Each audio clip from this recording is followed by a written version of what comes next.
The blue folder appeared beside the gravy boat before anyone touched the biscuits. Cal set it down with 2 fingers, as if it might be hot. Lydia moved the salt shaker out of its way and squared it with the edge of the table. That small adjustment told Ruth the folder belonged to both of them. "Mom," Cal said, "we sold the farm." The pot roast gave a soft pop in its brown gravy. Ruth looked from her son to her daughter, waiting for one of them to correct the sentence. Cal stared at his plate. Lydia folded her hands. "All of it?" Ruth asked. "Not your acre," Lydia said quickly. "The house, the garden, the wash house, that all stays yours." Around Ruth, then. They had sold the farm around her. Cal opened the folder to a drawing of tidy streets where the south pasture had been. Little green circles stood for trees. The barn was gone. So was Walter's pond. "We've already found you a beautiful condominium," Lydia said. "You won't have to worry about any of this." Ruth looked at the 2 empty dinner plates she had warmed in the oven for them and wondered how long her children had been planning where to put her. "Your roast is getting cold," she said.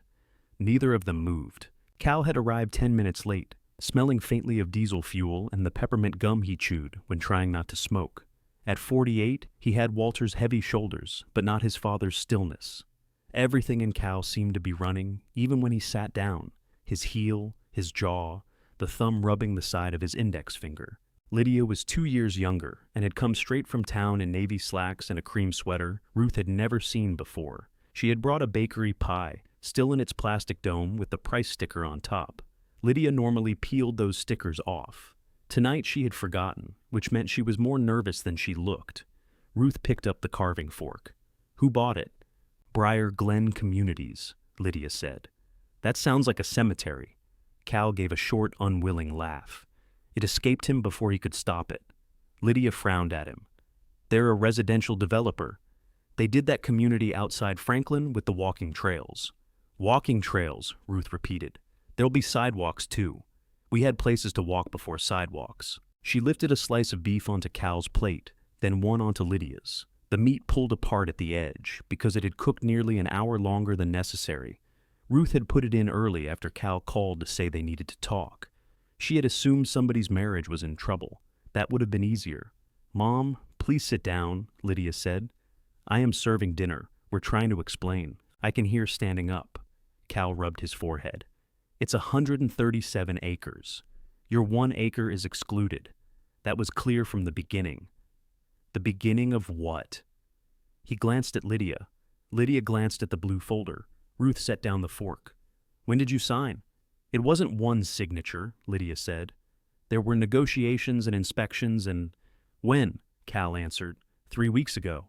The kitchen clock clicked once, loud as a latch.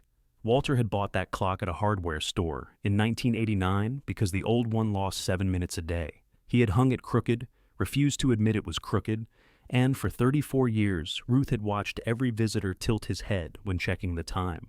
3 weeks? She had fed Cal twice in those 3 weeks. Lydia had driven her to the eye doctor 11 days ago and discussed a woman at work who microwaved fish in the break room. Neither had found room between the peas and the cataract drops, to mention selling the land under nearly every window of Ruth's house. "Closing was Friday," Lydia said. "Technically that's when, so it's done." Cal pushed back from the table. "We couldn't keep going, Mom." "You were going this morning. That's not what I mean." He crossed to the sink, though there was nothing there for him.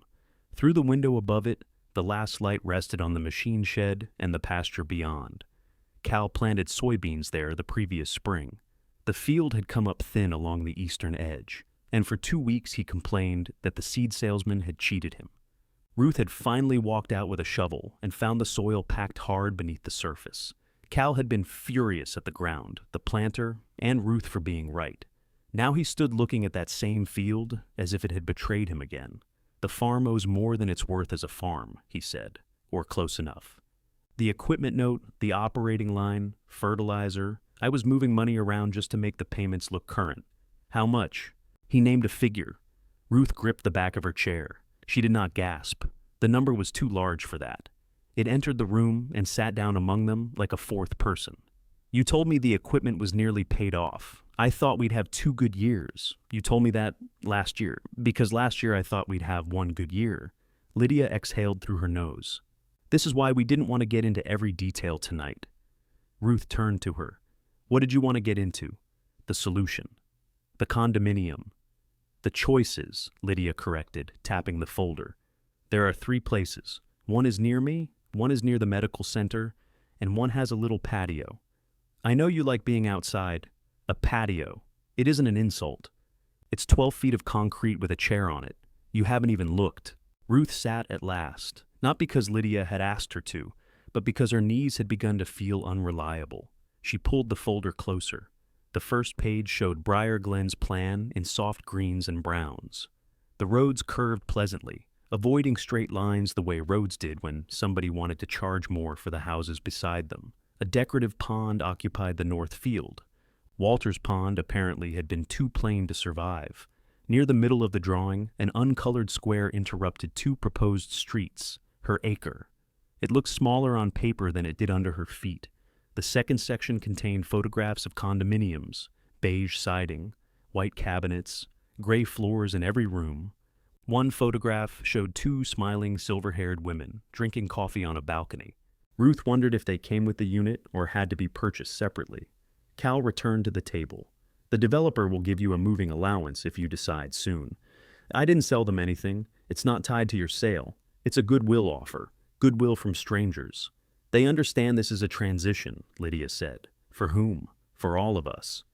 Ruth looked at her daughter's carefully composed face. There were shadows beneath Lydia's eyes, poorly concealed with makeup. Lydia had been the one who drove Walter to his radiation appointments when Cal could not leave during planting. She had sat in hospital rooms, fought with insurance companies, stocked Ruth's freezer after the funeral, and answered questions nobody else wanted to hear. She had loved them. Ruth knew that. She had also once reorganized Ruth's spice cabinet during a Christmas visit and thrown away all the jars she considered too old. Ruth had spent 6 months reaching for cumin that was no longer there.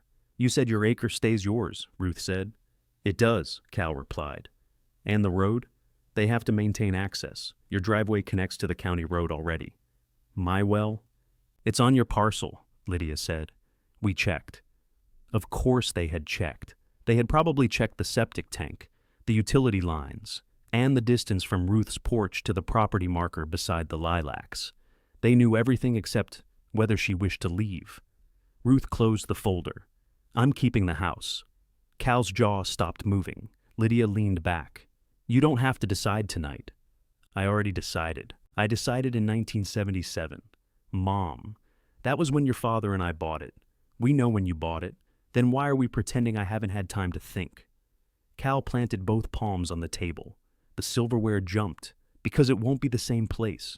No, it won't. There'll be construction, trucks, dust. They'll tear down the barns. I gathered that from the picture. And after that, you'll be sitting in the middle of 84 houses full of people you don't know. I'm sitting in the middle of 137 acres owned by people I apparently don't know. Cal stepped away as if she had struck him. Lydia's eyes sharpened. That's unfair.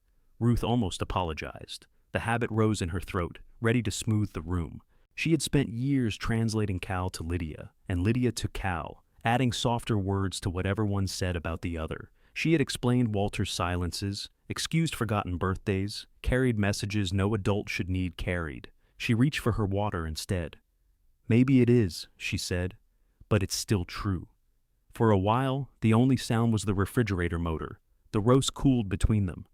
Outside, a pickup passed on the county road, its headlights moving across the ceiling. Cal finally sat again. I didn't do this to you. Ruth studied his face. He looked older than he had when he came in. There were pale lines across his forehead where his cap usually sat, and a raw crack along one thumb. This was not a man celebrating an easy fortune. He had sold the work that had swallowed most of his adult life, and now his mother was asking him to account for the teeth marks. Then why didn't you tell me, she asked. Because you'd have tried to stop it. Could I? No.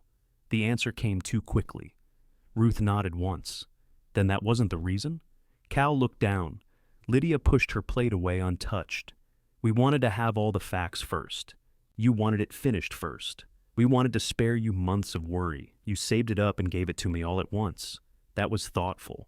Do you hear yourself? Lydia asked. Do you think this was easy for us? No. Cal could have lost everything. What does he have now?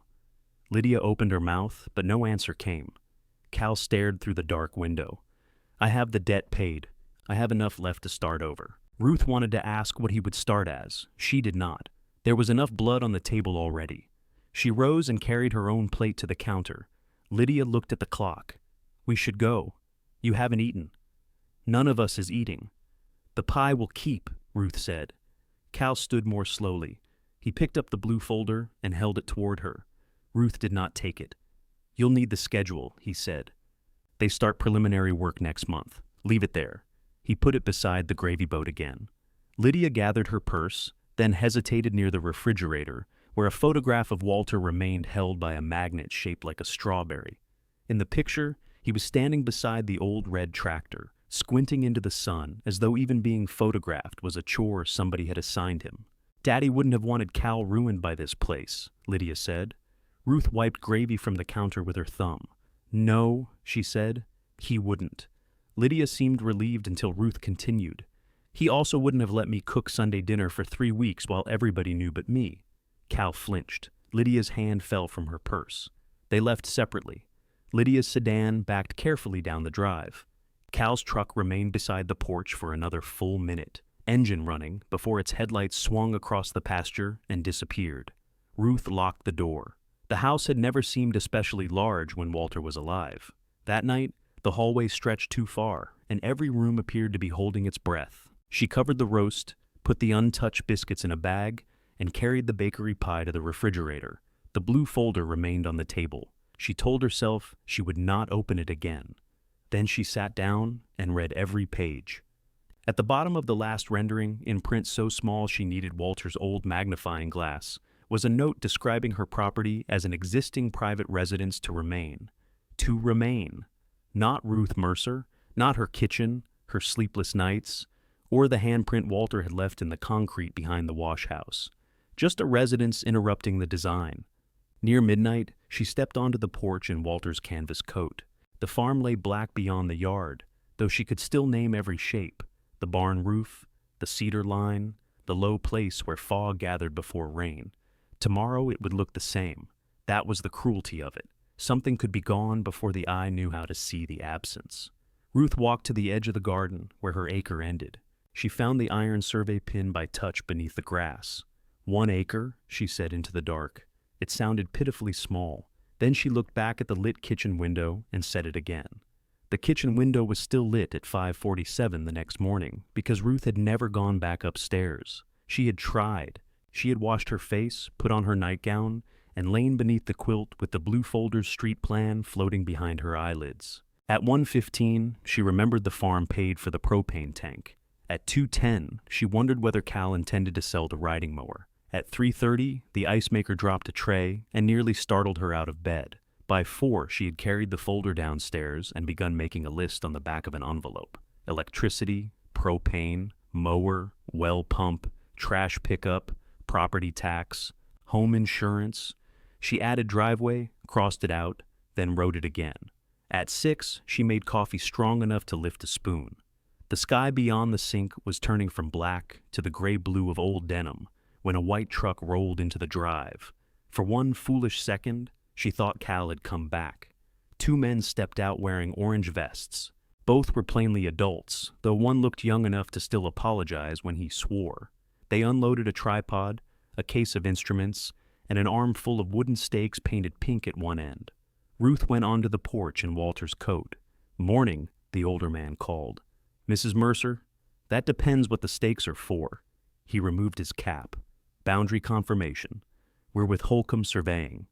Briar Glen asked us to reflag the excluded parcel. Next month, they said. This isn't site work, ma'am. We're only verifying corners." The younger man was already studying a screen mounted on a pole. He stopped when Ruth looked at him.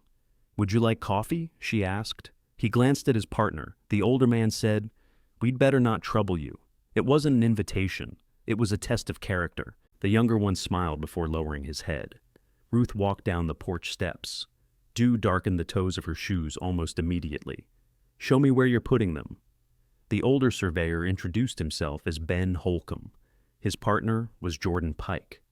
Ben explained reference points, coordinates, and old pins in a tone that suggested he had learned patience through repeated exposure to frightened landowners.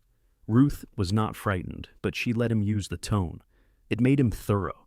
They began by the county road, where the western boundary ran just beyond the lilacs. Ben pushed aside grass with his boot and found the iron pin Ruth had touched the night before. Jordan held the measuring pole while Ben checked the instrument. "Your fence is inside the line," Ben said. "How far?" 27 inches at this corner." "Good." Jordan looked puzzled. "Most people get mad when their fence is in the wrong place. It's wrong in my direction." They continued behind the garden. The boundary passed beyond the rain barrel and missed Walter's compost bins by 6 feet. The detached wash house sat comfortably within it. The old smokehouse did not. Ruth stopped beside the leaning little building. Walter had called it the smokehouse even though nobody had smoked meat there since before Cal was born. It held fence staples, empty feed sacks, 2 broken chairs, and a nest of coffee cans filled with bolts that matched nothing on earth.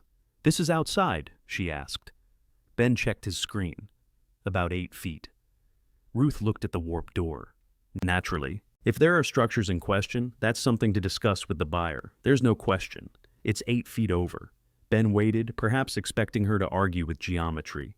"What happens to it?" she asked. "That isn't up to us. It never is with the man holding the stick."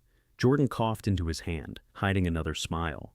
They placed a pink stake near the smokehouse, one behind the wash house, and another at the garden's eastern edge. With every stake, the yard changed shape. Ruth had known the boundaries. She had signed the survey years ago. Knowledge on paper was one thing. Pink wood rising from the grass was another. The vegetable garden occupied more of the acre than she had realized. Beyond it, the ground sloped toward the south pasture, where Walter used to complain about thistles while refusing to spray them because he liked watching finches eat the seeds. The pasture now belonged to Briar Glen. The thistles, she supposed, had not been consulted either. Ben walked the final line toward the drive. "Looks clean, no encroachments from the house parcel, except the smokehouse." "Yes, ma'am, it can go." Jordan glanced at her. "You sure? It's falling down." Walter had promised to repair it for 9 consecutive summers. By the 10th, they had both stopped pretending. Ruth was not going to turn every rotten board into a monument simply because somebody else now had the right to remove it. She went inside and returned with 3 travel mugs. Ben blinked. "I thought that was a test. You passed." Jordan took his mug with both hands. "Thank you, Mrs. Mercer. Bring it back, or I'll tell Briar Glen you stole part of the excluded parcel." They were still laughing when Cal's truck came up the drive. He parked near the machine shed and stared at the survey crew. His face closed before he got out. "What are they doing here?" "Surveying," Ruth said. "I can see that. Then I saved us some time." Cal ignored her and walked over to Ben. "I was supposed to get a call before anybody came onto the property." Ben glanced at Ruth's porch, then toward the fields. "Briar Glen authorized boundary work. You should have called me." "Why?" Ruth asked. "They weren't on your land until they crossed my line." Cal turned to her. "I'm still coordinating the turnover, then coordinate." She had not meant it cruelly. Cal heard it that way anyway. Ben returned the mug, thanked her, and guided Jordan toward the truck with the speed of a man who knew a family argument when he saw one forming. After they left, Cal stood beside a pink stake, hands on his hips. "You called them?" "No.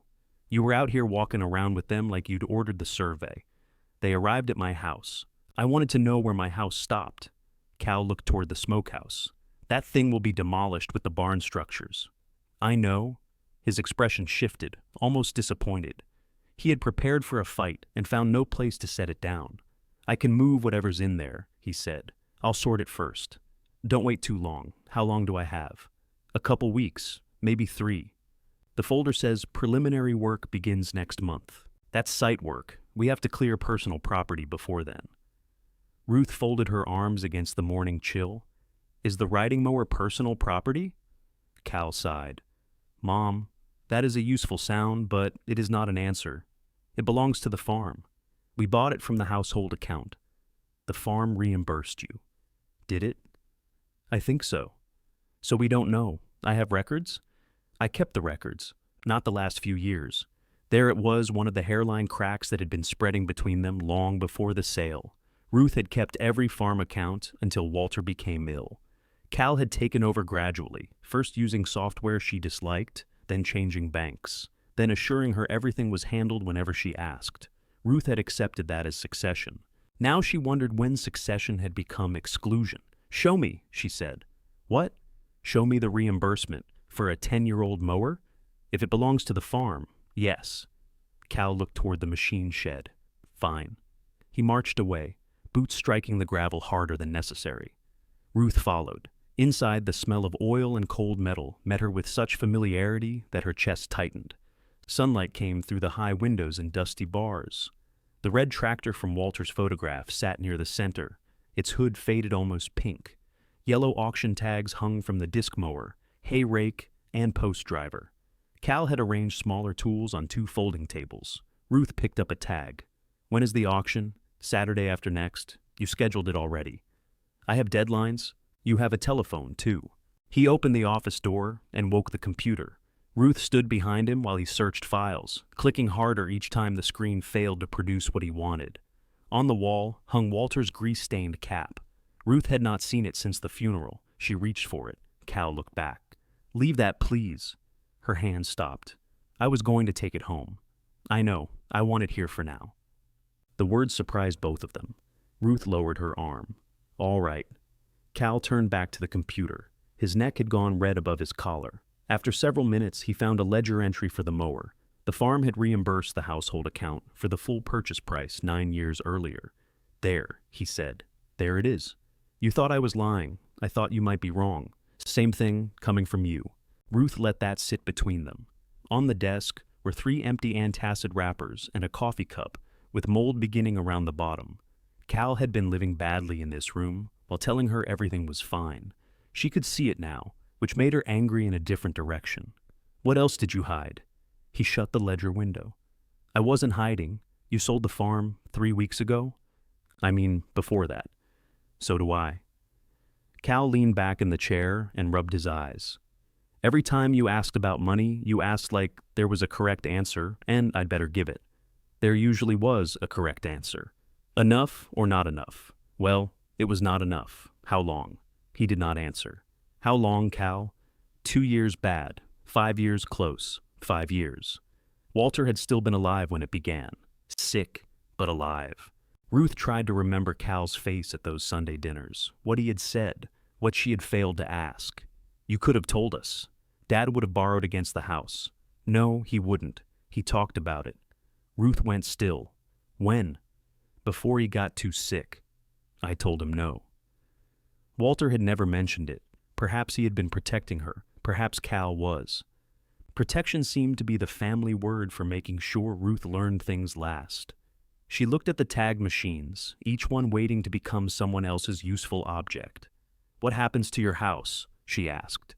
Cal lived in a brick ranch on the far side of the north field, outside the acreage Walter and Ruth had once owned. "I keep it. The sale clears that debt too?" "No, just the farm notes." "And what will you do?"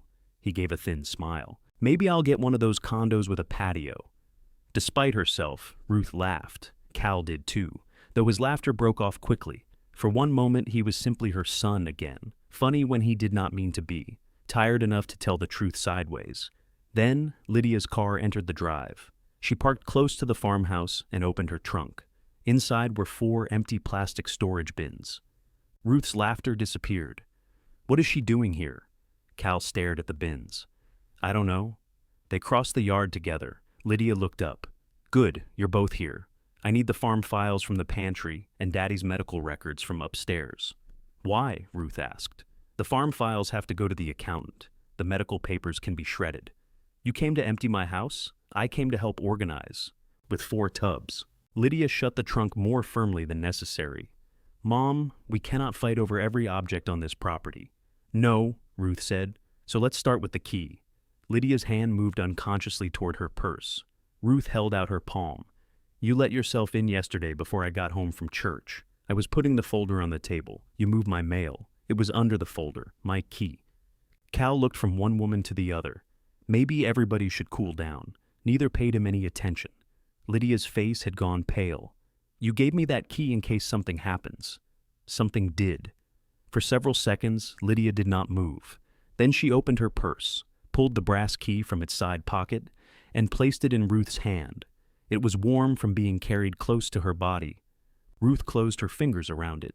The victory, if that was what it was, felt nothing like winning. Lydia looked at Ruth's closed fist. "Are you changing the locks too?" "I hadn't planned on it. That isn't what I asked. I don't know yet." Cal stepped between them, without quite stepping between them, shifting his body so he could see both faces. "The farm records do need to go to the accountant. Then Lydia can take the farm records," Ruth said.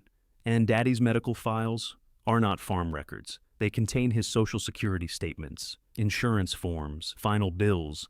I know what they contain. I filed them." Lydia pressed her lips together. The cream sweater that had looked crisp the night before was wrinkled at the elbows. She had either slept in it or dressed without noticing what she picked up. "Fine," she said. "Keep everything. Keep every canceled check, every empty pill bottle, every receipt for every screw Daddy ever bought." "I didn't say that. You never say it. You just make me prove why anything needs to change." Ruth opened her hand. The little key lay across her palm, innocent as a dime. "I asked you not to go through my house without me. I moved mail. You brought 4 bins. Because I knew the files wouldn't fit in one." Cal rubbed the back of his neck. "Can we get the accountant's boxes and save the rest for another day?" Ruth turned toward the house. "The farm files are in the pantry. Lydia knows that already." It was an invitation with thorns on it, but Lydia followed. The pantry had begun life as a back porch. Walter enclosed it during the winter. Cal turned 29, using windows he bought from a motel being torn down near Murfreesboro. None matched. On sunny mornings, bars of light crossed the shelves at different heights. Ruth kept the farm files in a gray metal cabinet behind the canned beans. Lydia crouched beside it and pulled open the bottom drawer. "Not those," Ruth said. "Those are household. I can read the labels. Then we're making progress." Lydia's shoulders stiffened. Cal lifted 2 of the empty bins from her trunk and carried them in. Ruth removed hanging folders one section at a time, checking the years. Fertilizer invoices, equipment service, seed orders, tax documents. She had once known what every figure meant without reading the page. The later files, created after Cal took over, used printed labels and color-coded tabs. They looked more orderly than hers and told her less. Lydia packed them tightly. "You'll need a bin for current year receipts," Ruth told Cal. "There won't be many more. There'll still be some." He went for a 3rd bin. Lydia sat back on her heels. "The farm-paid household expenses stop at the end of this month." Ruth's hand remained on the drawer pull. "Which ones?" "Propane, trash service, the cell phone, and the electric bill." "The electric bill is in my name. Automatic payment comes from the farm operating account. I know where it comes from. Then you know it has to change." Ruth had written all 4 on her envelope before dawn. Hearing them aloud still made something cold move beneath her ribs. "How much a month?" "It varies. I'm familiar with electricity." Lydia took out her phone. "The average for the last 12 months was $214. Cell phone is $68. Trash is $32. Propane averaged, I'll call them. You'll need banking information?" "I have banking information." "Mom, I'm not saying you don't. You say it every time you explain something I already know." Lydia stood too fast and bumped her head on a shelf. 2 jars of green beans rattled. Cal, returning with the bin, stopped in the doorway. "Everybody alive?" "Apparently against all odds," Lydia said. Ruth reached toward the back of Lydia's head. Lydia ducked away before Ruth touched her. The movement was small and automatic. It hurt more than the argument. Lydia rubbed the spot herself. "I'm fine." Ruth lowered her hand. "You always have had a hard head." Cal snorted. Lydia tried not to smile and failed for half a second. Then her face settled again. When the files were loaded, Cal carried the bins outside. Lydia stayed in the pantry, studying the half-empty cabinet. "You shouldn't wait until the last week to transfer the accounts," she said quietly. "I won't. I can sit with you and do it. I can do it. I know you can." Ruth waited.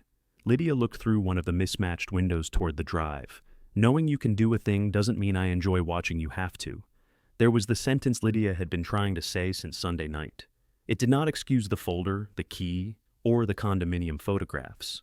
It was still true. Ruth leaned against the cabinet. "You could have told me before the sale. We've been through that." "No. You've given reasons. I knew what you'd do. You'd start selling your own things. You'd empty savings into the operating account. You'd tell Cal not to worry, then lie awake worrying for him. You don't know that.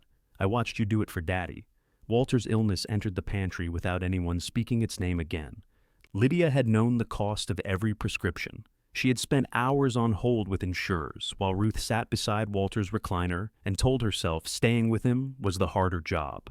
Sometimes it had been, sometimes it had not. You should have let me choose, Ruth said. Lydia nodded, but the nod was weary, not surrendered. Maybe.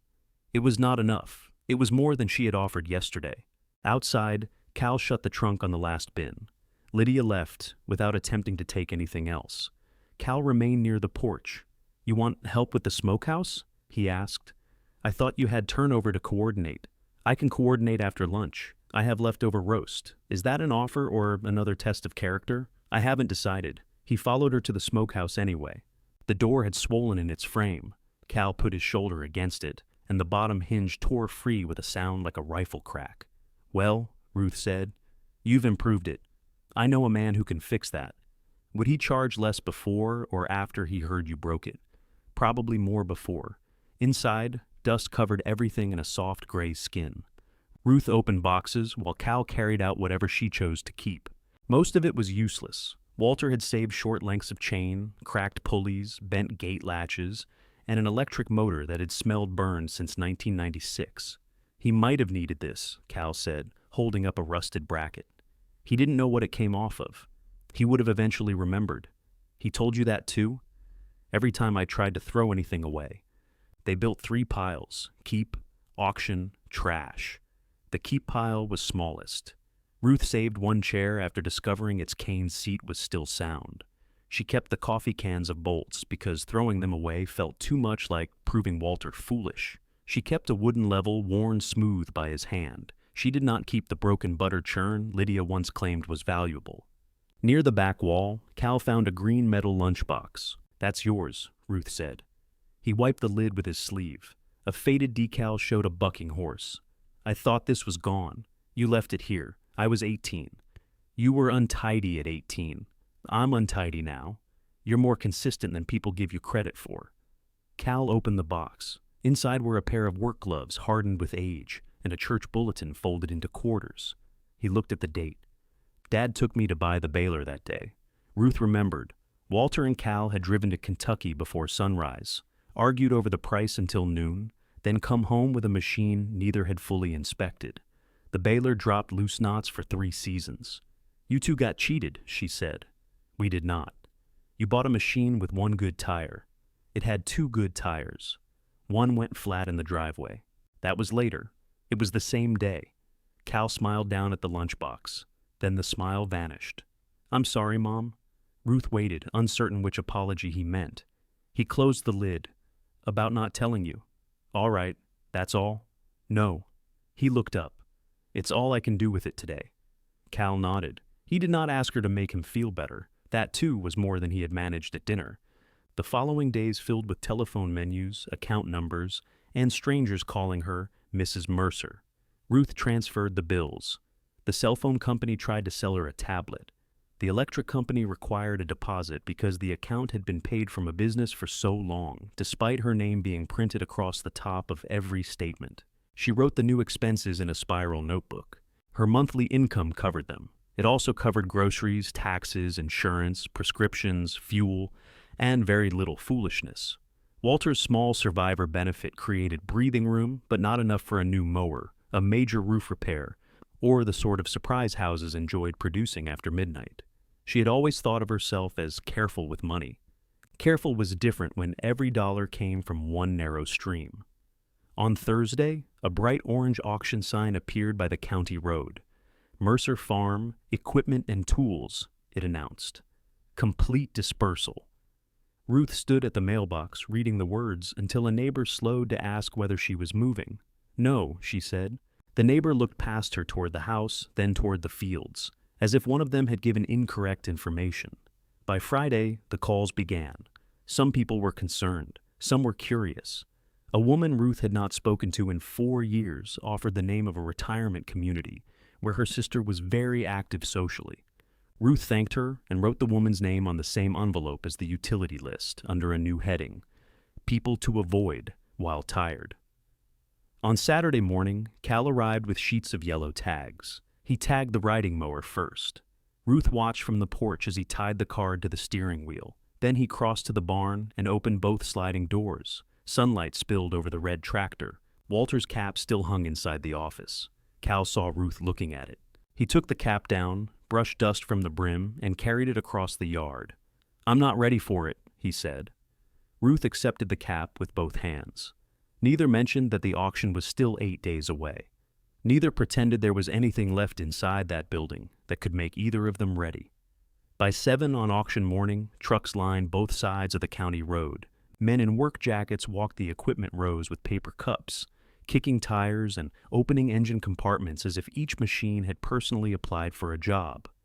The auction company had placed numbered flags at the drive, a registration table near the machine shed, and a portable toilet beside the cedar trees.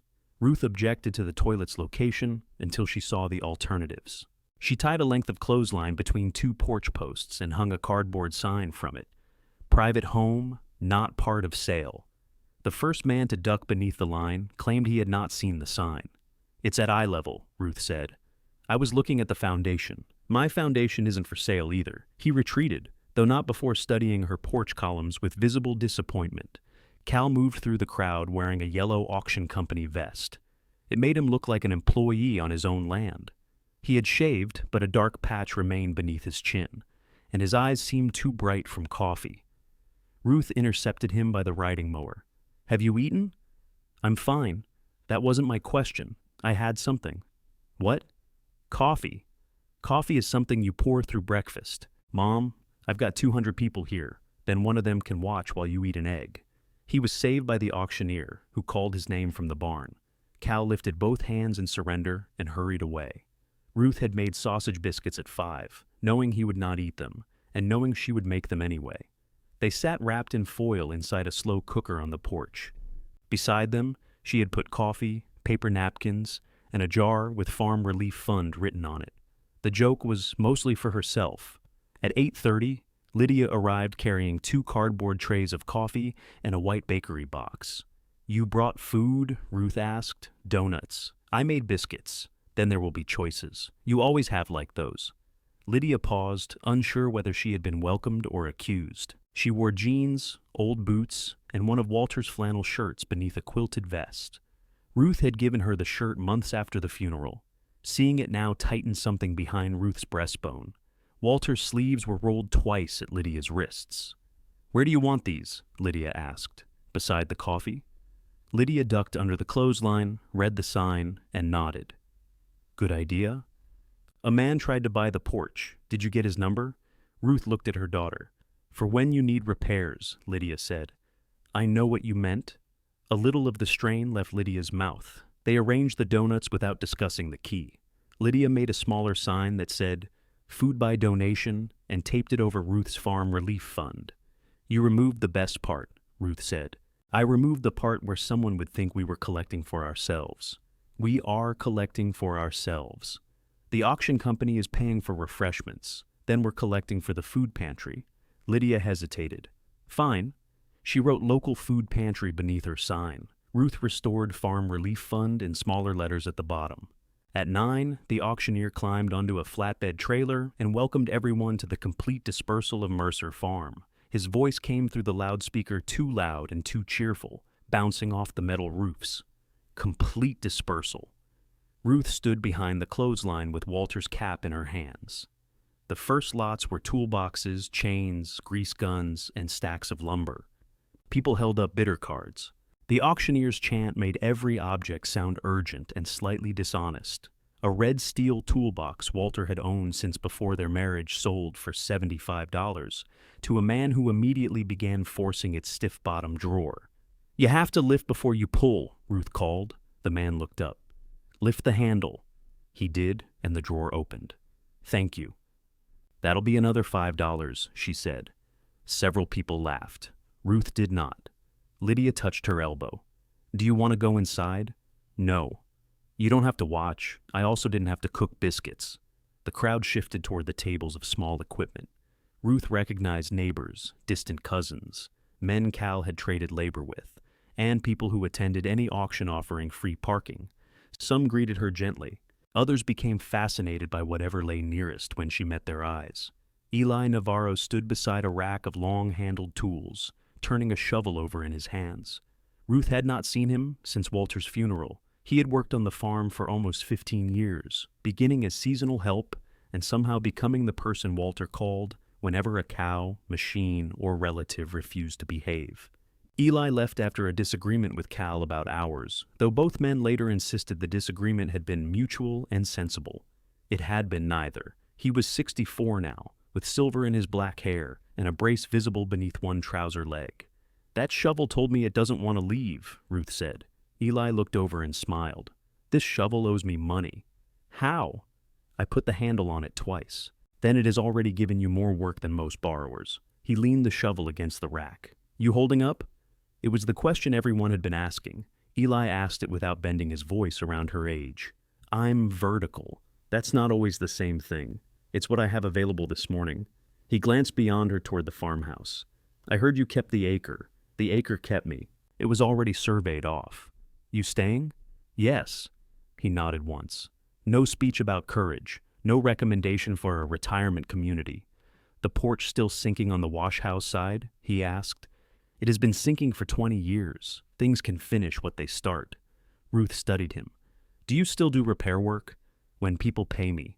"I was hoping you'd taken a vow of poverty." "Tried it. The electric company lacked respect for my spiritual path." She almost smiled. "Come by next week. I need to know what has to be done and what can continue threatening me harmlessly." "I'll call first." The words were ordinary.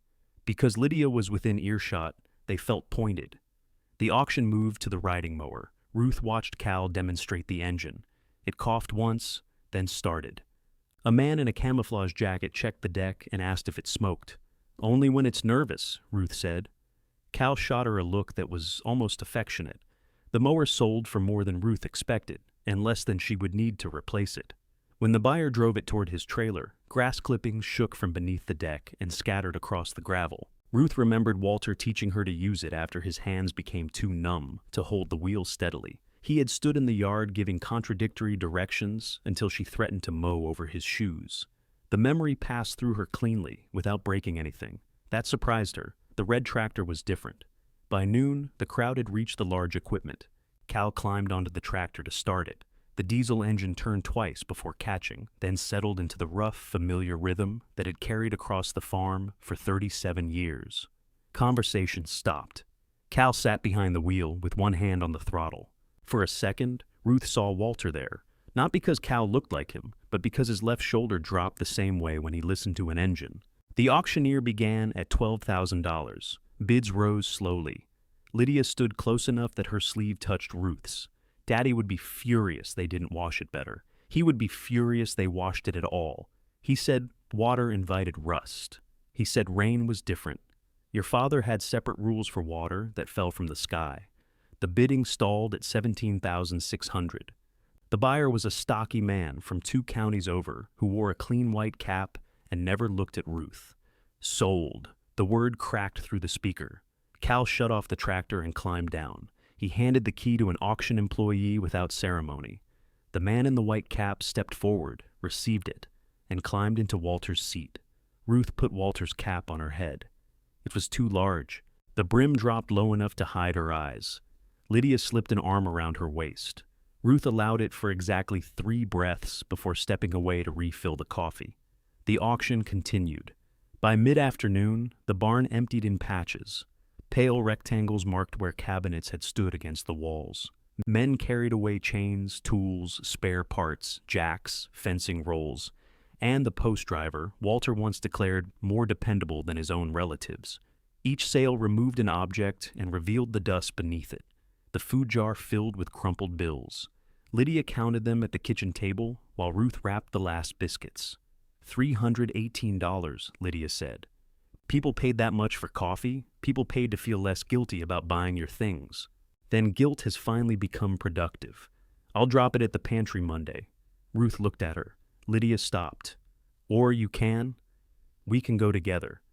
The offer settled gently between them. All right, Lydia said. Near 4, Cal's wife Tina arrived. She did not come to the porch. She parked by the road and spoke to Cal behind the registration trailer. Ruth could not hear them, but Tina's arms remained folded through the entire conversation. Cal said something that made her turn away. He reached for her shoulder, then let his hand fall before touching her. Tina left after 6 minutes. Lydia had seen it too. She didn't know how bad the debt was. Ruth kept her eyes on Cal. How much did she know? Not enough. Did you? I knew he was in trouble. I didn't know he'd refinanced equipment twice.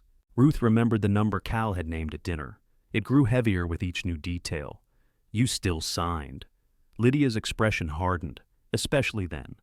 The final item sold just before sunset. Trucks departed slowly under the weight of machines that had once belonged to the Mercer farm. The auction workers collected their flags and folded the registration tables. Someone removed the orange sign beside the road. Cal stood in the empty machine shed. Ruth carried him a sausage biscuit on a paper plate. It had gone stiff around the edges. She found him sitting on an overturned bucket in the office doorway, staring at 4 clean spots on the wall where file cabinets had been. She held out the plate. I'm not hungry, I've heard. He took it anyway. Ruth sat on the threshold. The concrete chilled through her dress. After a while, Cal said, It brought enough. For what? All the auction expenses, the last equipment note, some extra. Good. He broke the biscuit in half but did not eat. Everybody kept congratulating me, he said, like I'd won something. Ruth looked across the stripped shed, through the open doors, and out toward fields no longer theirs. What did you tell them? Thank you. That's what people say when they don't have time to tell the truth. Cal gave her 1/2 of the biscuit. They ate in silence while the light faded from the concrete. When Ruth finally rose, her knees complained and Cal steadied her by the forearm. She did not pull away. Behind them, the machine shed held no machinery. Ahead, the farmhouse windows glowed gold against the darkening acre, small but stubbornly lit.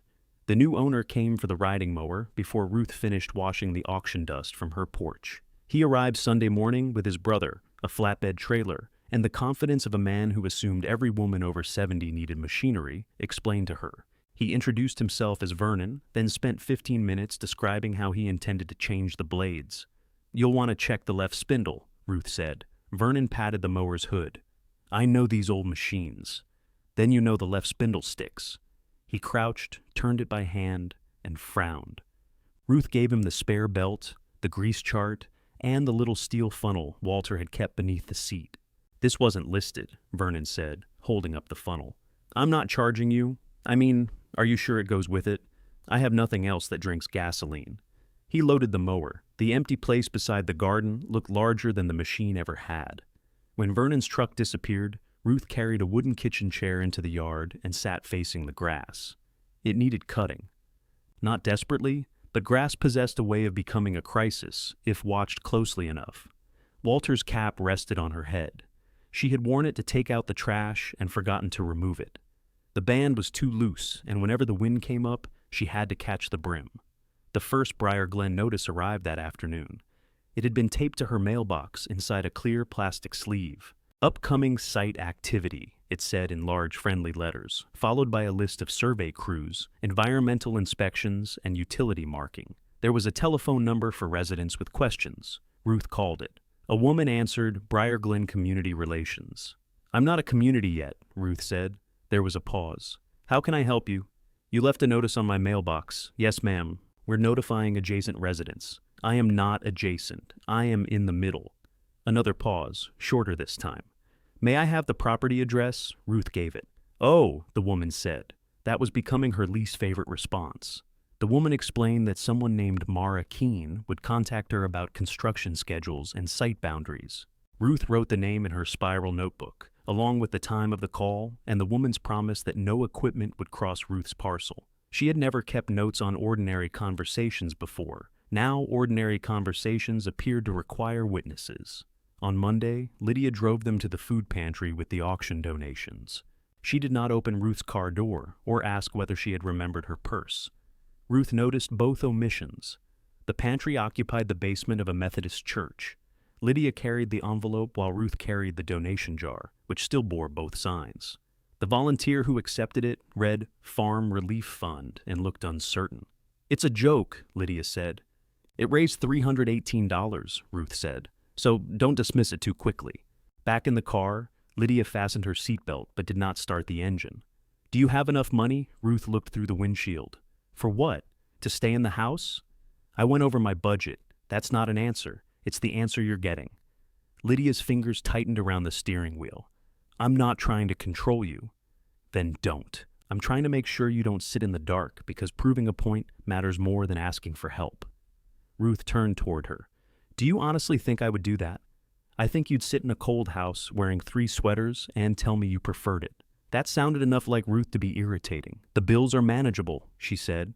"There isn't much left over. I will have to plan for repairs." Lydia relaxed by a degree. "The condominium fee covers exterior maintenance. There it is." I only said, "You kept it in for nearly 45 minutes. That may be a record." Lydia started the car. "You are enjoying this?" "No. Sometimes the only choices available are laugh or bite." "Have you looked at any of the places?" "No. Will you?" "No." "Then why keep the folder?" Ruth thought of the street plan, the neat green circles, the square of blank paper where her life remained. "I'm keeping track of what's coming." Lydia drove her home without arguing further. At the porch, she handed Ruth a small paper bag. "What's this?" "Light bulbs. The hardware store had your kind on sale." "My kind?" "The warm ones. You said the new white ones make the kitchen look like an autopsy room." Ruth looked into the bag. "Thank you." "You're welcome." Lydia returned to her car. She did not try the door. Eli arrived Tuesday in a dented blue pickup with a ladder tied to the roof and 3 toolboxes in the bed. He called from the driveway first. "I can see you," Ruth told him through the phone. "I said I'd call. You've fulfilled the terms." He put the phone in his pocket and walked up the porch steps, bouncing once on the 3rd tread. "That one's loose. I invited you to inspect, not insult. The porch has no feelings. Walter built it. Then it has strong feelings and doesn't express them." Eli spent an hour beneath the porch, 20 minutes on the roof, and another half-hour testing exterior outlets, gutters, and window frames. Ruth followed with her notebook until he told her the roof would not fail, simply because she stopped looking at him. He found rot in 2 porch joists, a gutter pulling loose beside the wash house, and a bathroom vent that ended in the attic instead of outdoors. "Walter installed that vent," Ruth said. "I know. You helped him. I was under strict instructions." "You could have said no." "To Walter?" "Fair point." The main roof had several years left if no major storm intervened. The foundation was sound. The porch repair mattered. Most of the rest could wait. "How much?" Ruth asked. Eli gave her a figure. She wrote it down without reacting. "That includes materials," he said. "I assumed you weren't stealing boards from the neighbors. I could lower it some if we reuse." "No. Charge what it costs." He watched her calculate silently. "You don't have to do all of it now. Porch first, gutter second. The vent can continue disappointing building professionals." He nodded. They walked around the wash house. It was a narrow white building with a shallow porch and a tin roof. Ruth and Walter had converted most of the interior years ago, when Walter's widowed sister stayed with them between apartments. It had a small bedroom, a bathroom, and a kitchenette with a 2-burner stove. Since then, it had become a place for Christmas decorations, canning supplies, and furniture nobody wanted badly enough to carry elsewhere. Eli opened the water shutoff and tested the faucets. Rust-colored water coughed into the sink before running clear. "You could rent this," he said. "To whom?" "A person with low standards and no belongings. Those are the easiest tenants. The mattress is old enough to vote." "Mattresses are replaceable." Ruth stood in the kitchenette. One window looked toward her garden. The other looked directly at the machine shed, now empty and waiting for demolition. "I don't want a stranger in the yard." "You're about to have 84 houses full of strangers in the yard. Not technically in it. Neither would a tenant be, unless you rent it to somebody confused about boundaries." Ruth wrote wash house in her notebook, then drew a line through it. Eli noticed but said nothing. He repaired the loose step before leaving, refusing to count it as part of the job. Ruth added $10 to his check anyway. He returned it beneath the sugar bowl while she made coffee. She found it after his truck had gone. The grass continued growing. Ruth priced new riding mowers online, shut the computer, and priced used ones. Used prices made her reopen the new listings in case she had misread them. A push mower would handle most of the acre if she divided the work over 2 days, though the slope behind the garden would test both the mower and her vocabulary. On Wednesday, she drove to Barlow Feed and Garden, where she and Walter had bought seed, mineral blocks, and more fence posts than either ever admitted. Gene Barlow stood behind the counter, arguing with a printer. Gene was 60 and broad enough to make the register look decorative. He had inherited the store from an uncle and the printer from someone who disliked him. "Ruth Mercer," he said. "I heard about the sale." "Of course you did. Sorry." "Are you sorry enough to sell me a mower below cost?" "No." "Then let's keep our grief private." He laughed and showed her 3 models. Ruth rejected the cheapest because its wheels looked like serving trays, and the most expensive because it had an electric starter she did not need. While Gene fetched a brochure, a customer at the seed display asked whether he could plant tomatoes in the same bed every year if he added enough fertilizer. "You can," Ruth said. "You can also wear the same socks every day if you add enough perfume." The man stared at her. "Move the tomatoes," she said. "Plant beans there." Gene returned holding the brochure. "You want a job?" Ruth thought he was joking. "Selling socks? 2 mornings a week. Spring rush is coming and Dale quit." "Why?" "His back. What would I do?" "Tell people not to plant tomatoes in dead soil. Ring up purchases. Keep me from throwing that printer into traffic. I haven't worked for wages in 46 years. You worked. People just found reasons not to call them wages." The sentence landed somewhere Ruth had not protected. "How much?" Gene told her. It was not generous. It was not insulting. 2 mornings would cover the electricity, trash, and most of the cell phone bill. "I'd need Tuesdays free when Eli comes for the porch." "You've already become difficult. I prefer established." Gene held out his hand. Ruth shook it. When she drove home, a dark SUV was parked at the foot of her driveway.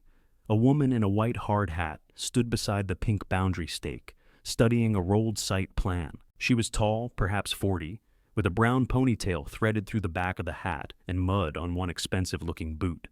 She looked up as Ruth approached. "Mrs. Mercer?" Ruth stopped on her side of the stake. "Mara Keene?" The woman lowered the plan. "I was told you might have questions. I have a notebook." Mara looked at the notebook beneath Ruth's arm, then at the sign still hanging between the porch posts. "Good," she said. "I brought one too." Mara's notebook was black, hard-bound, and already open to a page labeled Mercer Parcel in block letters.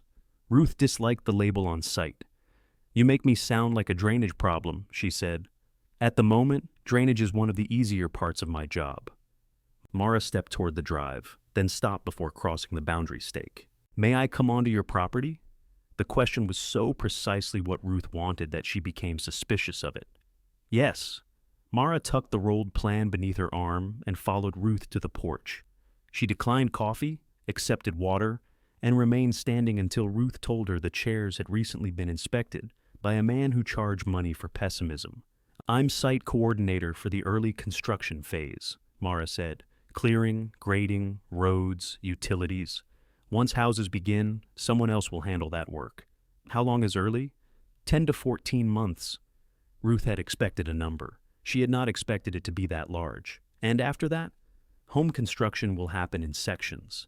Full build-out could take 3 years. 3 years. Possibly longer, depending on sales." Ruth looked toward the south pasture. The field was pale green with winter growth. A year from now, it would be streets and buried pipes. 3 years from now, strangers would know which kitchen drawers stuck in houses that did not yet exist. Mara unrolled the plan on the porch table. This version contained more honest colors than the one in the blue folder. Red-marked roads, blue-marked water. Brown lines crossed one another with no interest in beauty. "Primary construction access will be here," Mara said, pointing to the north field. "Trucks should not use your driveway. Your access to the county road will remain open." "Should not?" "I don't promise things I can't enforce every minute." "Then what can you enforce?" "Signs, barriers, driver instructions, and consequences when someone ignores them." "What consequences?" "Usually I make their supervisor listen to me discuss it." Ruth considered her. That might work. Mara's mouth moved slightly, though not quite into a smile. They walked the boundary. Mara photographed each pink stake and entered notes into her phone. At the smokehouse, she stopped. This structure is on Briar Glen property. I've been told. It's listed for removal with the agricultural buildings. When? Next Thursday, if the weather holds. Ruth looked through the doorway Cal had broken. The keep pile was gone. The auction pile had sold. What remained was trash waiting for a larger decision. Will they remove the debris? Yes. Will they damage my garden? No equipment needs to enter your parcel. That wasn't my question. Mara looked from the garden to the smokehouse and measured the distance with her eyes. They'll bring a compact excavator from that side. I'll be here. You personally? Yes. All right. Mara made a note. You don't object to removal? It belongs to you. People often object anyway. People are talented that way. They continued toward the machine shed. Yellow spray paint marked the ground beside it. Ruth had not seen the paint before. What is that? Utility location. No utilities run through there. Existing water line to the livestock trough. The shutoff is by the barn. Mara checked her plan, then crouched to read the markings. This line isn't on our survey. It wouldn't be. Walter and Eli put it in themselves. When? 1998. Walter said he buried it 30 inches. That means it may be anywhere from 18 inches to the Earth's core, Mara wrote rapidly. Is it still connected to your well? Ruth felt the first true point of fear. I don't know.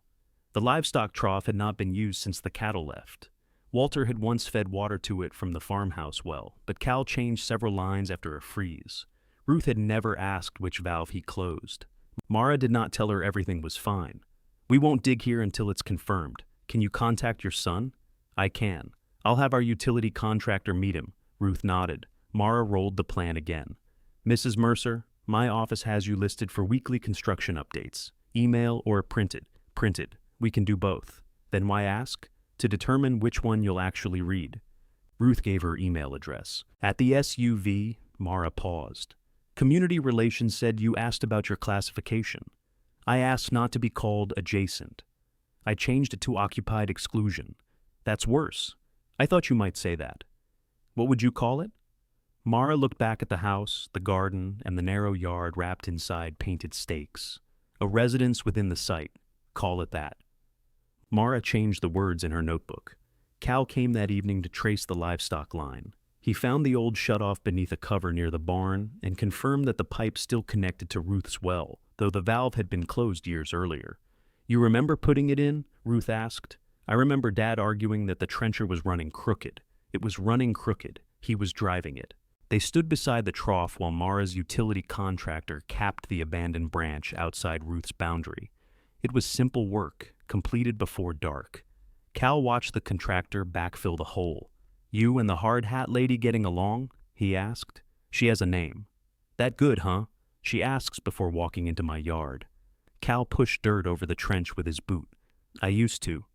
The remark came without accusation. That made it harder to answer. You still can, Ruth said. Calling first isn't a border inspection. He nodded, looking at the dirt. Her first morning at Barlow Feed and Garden began with Jean handing her a green apron that said, Ask me, I grow things. Do I have to wear this? Yes. It makes a large promise. You were the one giving tomato advice for free. Jean showed her the register, the returns book, and the button that opened the cash drawer when the machine failed. It failed 3 times before 10. Ruth learned the inventory system, corrected 2 shelf labels, and told a man buying 20 pounds of grass seed that no product on earth could compensate for refusing to water it. By noon, her feet hurt. The fluorescent lights made her eyes feel scraped. She drove home, took off her shoes in the kitchen, and slept in Walter's recliner for 40 minutes with the green apron still tied around her waist. The next shift was easier. Jean discovered that customers told Ruth things they never told him.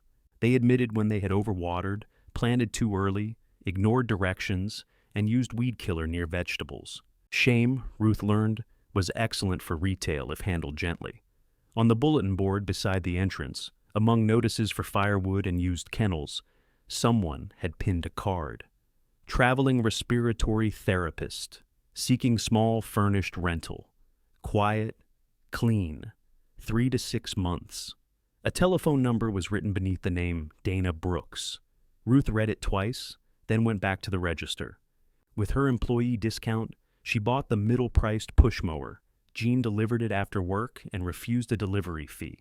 Ruth refused to accept favors and put $8 into his shirt pocket while he was lowering the ramp. "You are exhausting," he said. "I'm told activity is important at my age." The mower started on the second pull. Ruth cut the flat section near the house, rested, then began behind the garden.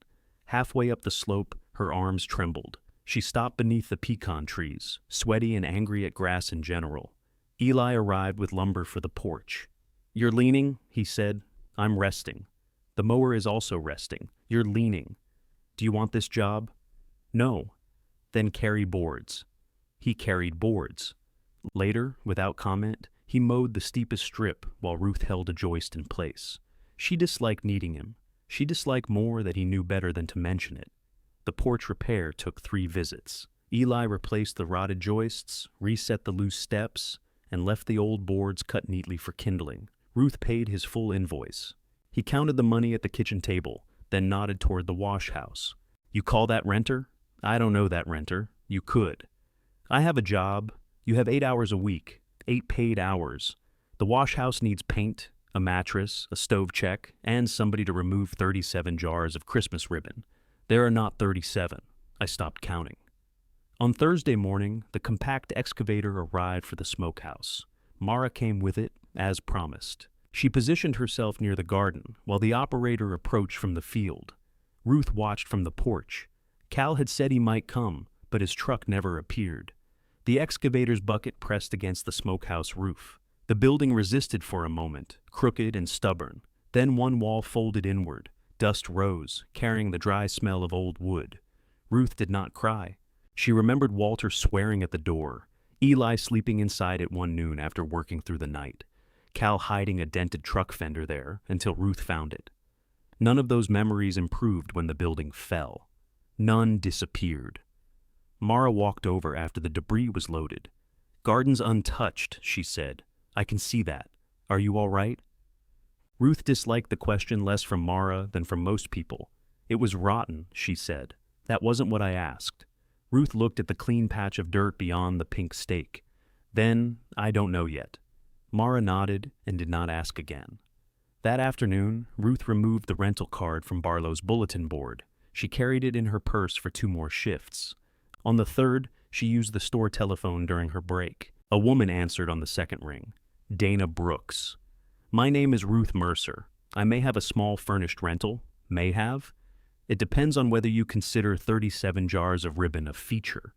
Dana laughed, low and tired. "At this point, Mrs. Mercer, I consider a door that locks a feature." Ruth looked through the shop window at bags of seeds stacked beneath the awning. "The door locks," she said, "and I have the only key." Dana asked about the rent before she asked about the kitchen. Ruth respected that. She named a figure based on what Eli said was fair, then lowered it by $50 because the stove had only 2 burners and the shower made a noise like a disappointed goose. "Utilities included?" Dana asked. "Water and electricity. You pay for your telephone, food, and any television stations featuring people who shout in kitchens. I don't watch cooking shows. Then we've avoided our first dispute. Dana could come Sunday afternoon to see the place. She worked nights at St. Vincent's that weekend and warned Ruth she might look half awake. "I've looked half awake since 1998, Ruth said. "I won't hold it against you." After hanging up, Ruth stared at the telephone. Calling had felt practical. Hearing a stranger make plans to walk through the wash house made it feel as if Ruth had accidentally offered to rent a portion of her own skin. She nearly called back. Instead, she went outside and unlocked the wash house. Eli had exaggerated about the ribbon. There were 29 jars, 4 boxes, and 1 wicker basket full of bows Lydia had saved from gifts. Ruth carried everything to the farmhouse dining room, where it immediately looked as if Christmas had suffered an industrial accident. She stripped the little bed, opened the windows, and wiped dust from the kitchenette cabinets. The place smelled of cold plaster and old lavender sachets. Walter's sister had painted the bedroom pale yellow during her stay, then left 1 wall unfinished behind the wardrobe. Ruth had forgotten that. She had also forgotten the row of tiny nail holes above the bed, the loose bathroom handle, and the way the late sun made the worn linoleum look almost golden. Eli arrived Saturday to check the stove. "You called her?" he asked. "I called someone." That sounded painful. She has a job, references, and her own towels. You asked about towels? I have standards. The stove passed inspection. The water heater did not. It warmed 9 gallons before giving up with a metallic groan. That's barely a shower, Eli said. It depends how committed a person is to rinsing. He installed a small replacement unit at cost after Ruth demanded the receipt. She paid him for labor despite his attempt to call it part of the earlier work. If you keep refusing discounts, he said, people will stop feeling generous. Generosity shouldn't require me to act incompetent first. You could act pleasantly surprised. I am pleasantly surprised. This is my face. Dana arrived Sunday in a gray sedan with hospital parking stickers on the windshield.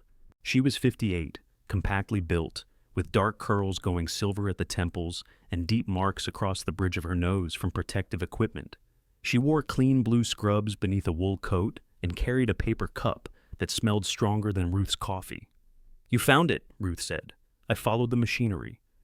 Beyond the boundary, 2 excavators waited beside the barn, like yellow animals at rest. Ruth led her to the wash house. Dana checked the lock first, then the windows, water pressure, outlets, and mattress. She ran a hand over the kitchen counter and looked beneath the sink. You inspect like a person who has regretted optimism, Ruth said. I spent 6 weeks in a furnished room where the landlord's former husband still had a key. Was that disclosed? He disclosed himself at 2 a.m. Ruth handed her the wash house key. There are no former husbands here. Dana held the key but did not pocket it. I haven't agreed yet, I know. I wanted you to test the lock from inside. Dana did, twice. They sat at the small kitchenette table to discuss terms. Ruth had printed a plain rental agreement from a form Jean's wife used for a garage apartment. Dana read every line. She asked for a 3-month lease with the option to extend, no smoking, no animals, and permission to sleep during daylight without anyone mowing beneath her window. I work 2 mornings a week, Ruth said. I mow in the afternoon. Then I can live here? References? Dana gave her the hospital housing coordinator's number, her previous landlord's name, and an emergency contact in Virginia. You're thorough, Dana said. I'm inviting a stranger to sleep near my tomatoes. Are the tomatoes dangerous? They become emotional in August. Dana's mouth tilted. I'll take it. The deposit and first month's rent covered the water heater, new bedding, and most of the exterior paint. It did not transform Ruth's finances. It made them less narrow. Dana planned to move in Friday. Lydia learned on Wednesday. She came to the feed store carrying a sack of daffodil bulbs she did not need. Ruth was ringing up a customer when Lydia placed them on the counter. Why are you buying bulbs? Ruth asked. I wanted to see where you work. You know where Barlow's is. Jean glanced between them and found an urgent reason to inspect birdseed outside. Lydia waited until the customer left. Cal said someone was working on the wash house. Eli replaced the water heater. For what? Hot water. Mom, I rented it. Lydia became very still. To whom? A respiratory therapist named Dana Brooks. You put an advertisement out? I answered one. Where did you meet this person? The telephone. That is not meeting. She came to the property. I checked her employment and references. We signed an agreement. Lydia dropped the daffodil bulbs onto the counter harder than necessary. You signed an agreement with a stranger without talking to anybody? Ruth looked at her. Lydia heard herself. Color rose into her face. That's different, she said. Is it? Yes. Completely. We're talking about someone living 20 yards from your back door. 32.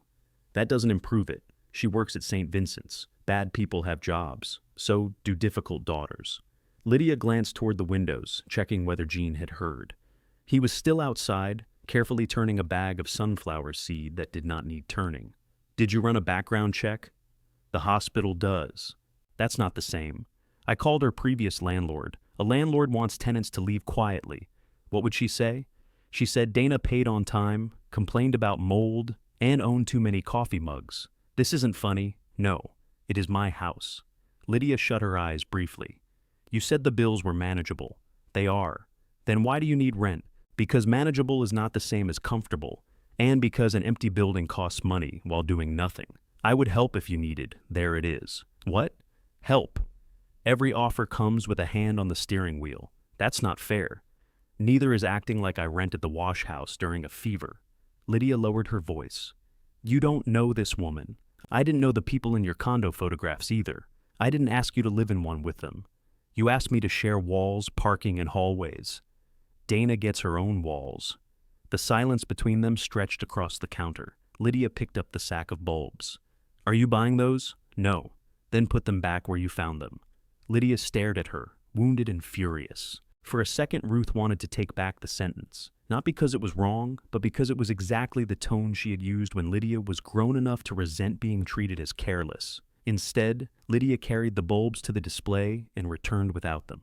I hope she's decent, she said. So do I. That is not reassuring. It is honest. Dana moved in with 6 plastic tubs, 2 suitcases, a floor lamp, and 11 coffee mugs. Ruth counted.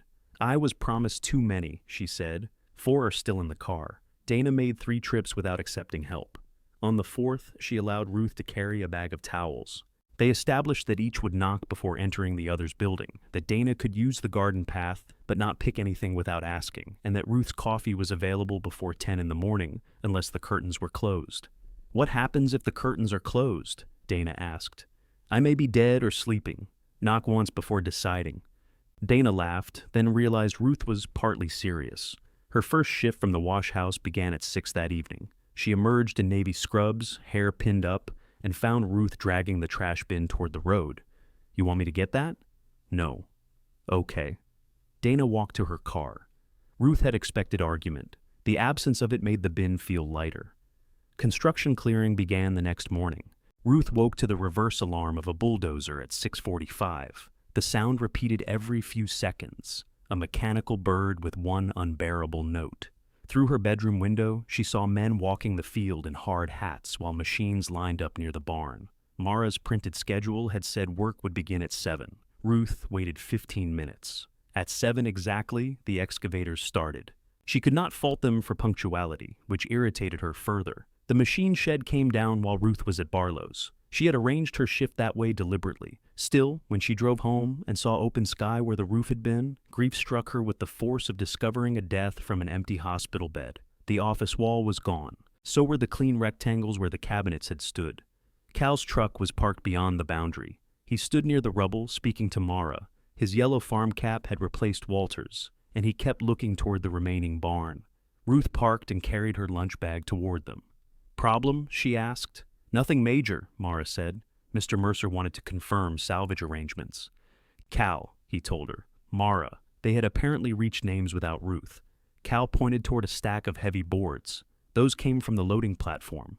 Briar Glenn said I could take them. Mara checked her notes. If they are removed by tomorrow, I'll get a trailer. You sold the trailer, Ruth said. I know somebody with one. The answer came sharply. Ruth let it pass. A dump truck turned from the road and began backing into Ruth's driveway. Mara moved before Ruth spoke. She strode toward it, raised both arms, and blew a whistle so loudly Ruth felt it in her teeth. The truck stopped. Mara approached the driver's window, pointed north, and remained there until he pulled out and continued toward the marked construction entrance. Does that count as consequences? Ruth asked when Mara returned. That was instruction. Consequences come if he does it twice. Cal watched the truck disappear. They'll tear this road apart. Not Mrs. Mercer's portion, Mara said. Ruth told her. Mara glanced at Cal, then back at her. Ruth. Dana's car entered the drive a few minutes later. She had finished a 12-hour shift and looked too tired to be curious. Ruth introduced everyone. Dana nodded toward the rubble. Is the noise always like this? This is day 1, Mara said. So nobody knows. No. Dana considered the honest answer, then went to the wash house and closed the curtains. Cal borrowed a trailer and removed the platform boards that afternoon. Ruth watched him load them alone until Eli arrived to help without being asked. Neither man spoke more than necessary. Whatever disagreement had ended their working relationship remained between them, buried but not dead. By evening, the machine shed had been hauled away. Cal sat on the tailgate of his truck, looking across the flattened dirt. Ruth brought 2 bottles of water. He accepted one. Tina says I should sell the house, he said. Ruth leaned against the truck. Do you want to? No. What does she want?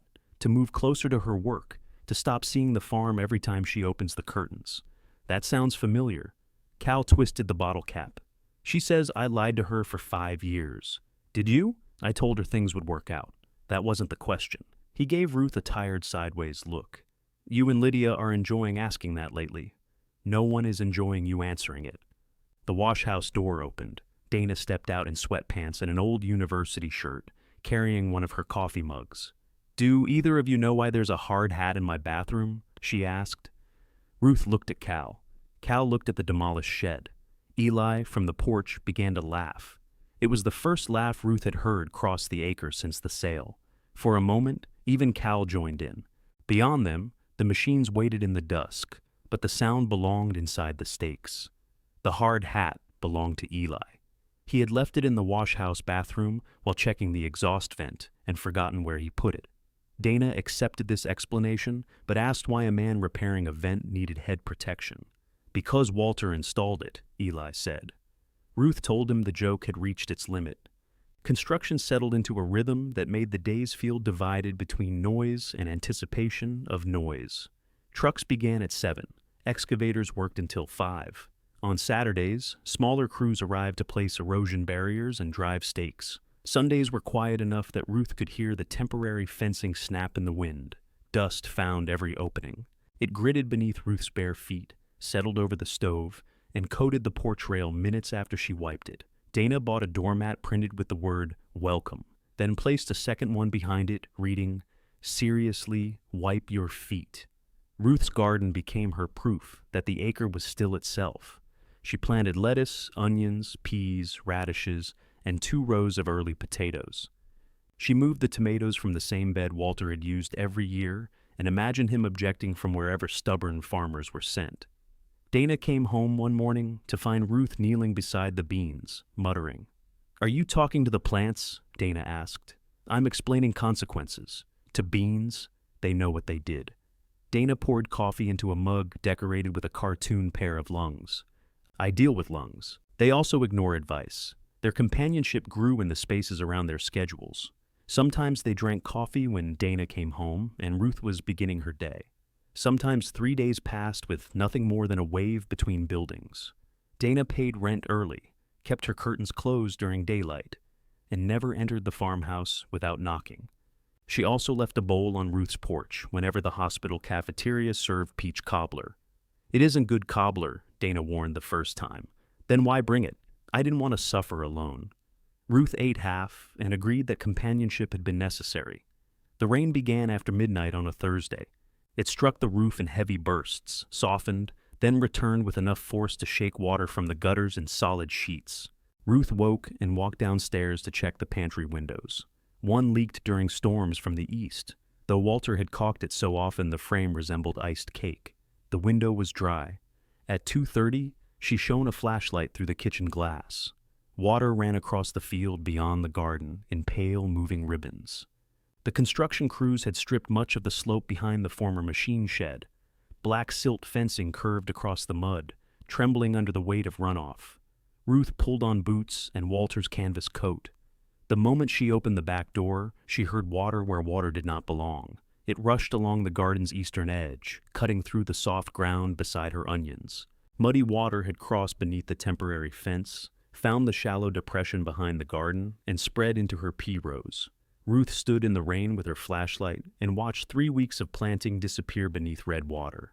The ground shuddered near the boundary. Part of the silt fence collapsed, releasing another brown surge. Ruth backed away. Dana's door opened. "Ruth, stay there." Dana came anyway, wearing rubber clogs, a raincoat over her pajamas, and the hard hat Eli had left behind. Ruth would have laughed if her onions had not been floating past her boots. "Do we need to call someone?" Dana shouted. "At 2:30, water doesn't keep office hours." Ruth took out her phone and photographed the broken fence, the flow path, the submerged beds, and the water pooling near the wash house. Mara's emergency number was printed at the bottom of every weekly notice. A man answered after 4 rings. "This is Ruth Mercer at the residence inside Briar Glen." The wording woke him faster than her name did. She described the failure. He told her not to enter the construction site and said someone would come. "I am not on the construction site," Ruth said. "The construction site came to me." Mara arrived at 3:27 in rain pants, a hard hat, and a jacket thrown over a t-shirt. 2 contractor trucks followed. Men set portable lights along the boundary and began stacking weighted tubes where the fence had failed. Mara inspected the garden from Ruth's side, asked permission before stepping through the gate, and took her own photographs. "The ditch was cut yesterday," Ruth said. "I know. It wasn't on Monday's plan. It was a field decision. It was a bad one." Mara did not argue. "It appears to be." A supervisor approached, rain dripping from the front of his hard hat. The volume exceeded the forecast. "The volume followed the slope," Ruth said. He looked at Mara instead of her. "We'll redirect the flow and stabilize the break." "And my garden?" Ruth asked. "We're addressing the immediate issue. My well is down there." That got his attention. The wellhead stood behind the wash house, several feet higher than the pooled water, but close enough that Ruth wanted certainty. Mara ordered a water test before Ruth had to demand one. "Don't drink from the taps until results come back," Mara said. "How long?" "Initial testing, tomorrow. Full results may take 2 days. I have work at 8. I'll have bottled water delivered. I don't need a pallet. 2 residents, 2 days, cooking and washing." Mara knew Dana was there.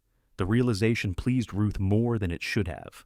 By dawn, the contractors had diverted the flow. The garden remained beneath an inch of muddy water. Dana made coffee with bottled water from her car emergency kit and sat at Ruth's kitchen table wearing the hard hat. "You can remove that," Ruth said. "I've grown attached. You look like a very tired mushroom." "I am a very tired mushroom." The kitchen faucet coughed when Ruth turned it on. The water ran cloudy for several seconds before clearing. She shut it off. Dana watched her face. "You're going to call your daughter." "I was not." "She'll hear from someone." "From whom?" Dana looked toward the window, where 3 contractor trucks, Mara's SUV, and portable lights remained plainly visible from the county road. Ruth called Lydia before gossip could. Lydia arrived with 8 gallons of water, 2 bags of groceries, and the blue folder. Ruth saw the folder beneath her arm and almost shut the door. "I brought food that doesn't require washing," Lydia said, "and architectural propaganda. I brought it because the condominium with the patio is still available." "You checked?" "Yes." "When?" "This morning." Ruth stepped aside to let her enter. Dana, now dressed for work, took 1 gallon of water and escaped to the wash house with the wisdom of a person who spent her nights around emergencies. Lydia set groceries on the counter. This is exactly what Cal warned about.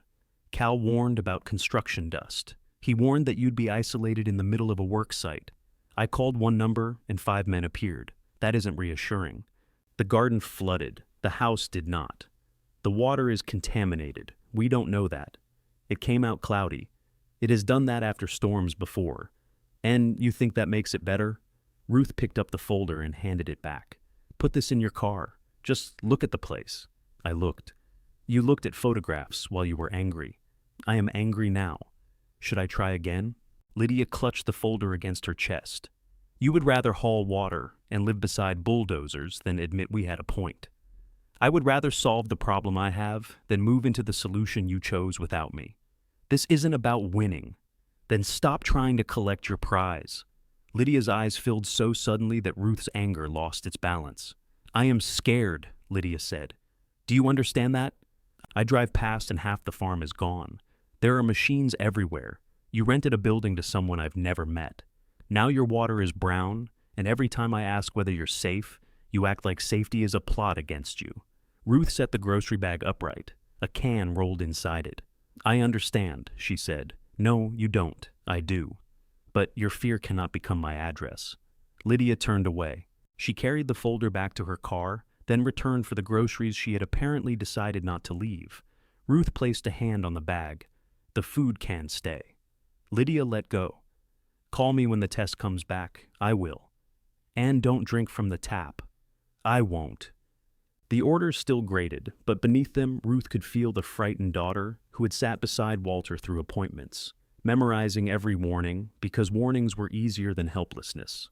After Lydia left, Cal arrived. He walked the drainage route with Ruth and crouched beside the failed fence. "They cut the ditch too deep." "That's what I said." "Who approved it?"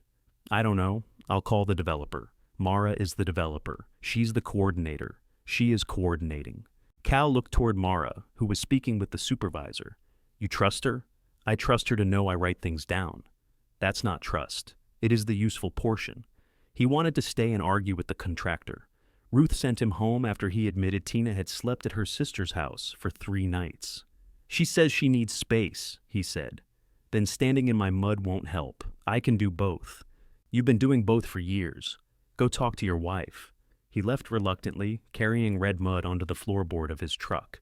The preliminary water test showed no bacteria or chemical contamination, but elevated sediment made the well unsuitable to use until it cleared. Briar Glen supplied water, paid for a well service company to flush the system, and installed a reinforced barrier along the boundary. Mara returned with a written repair schedule. We'll remove the deposited silt, replace the damaged topsoil, and reimburse documented plants and seed, she said. I don't have receipts for my own seed potatoes. Estimate the amount. I don't want extra. I didn't offer extra. Ruth looked at her. Good. The work took 4 days. A crew shoveled ruined soil without entering the undamaged beds. Fresh topsoil arrived from a local supplier, dark and clean, not miraculous. It could not restore the weeks the peas had grown, or make drowned onions forget what happened. Ruth replanted.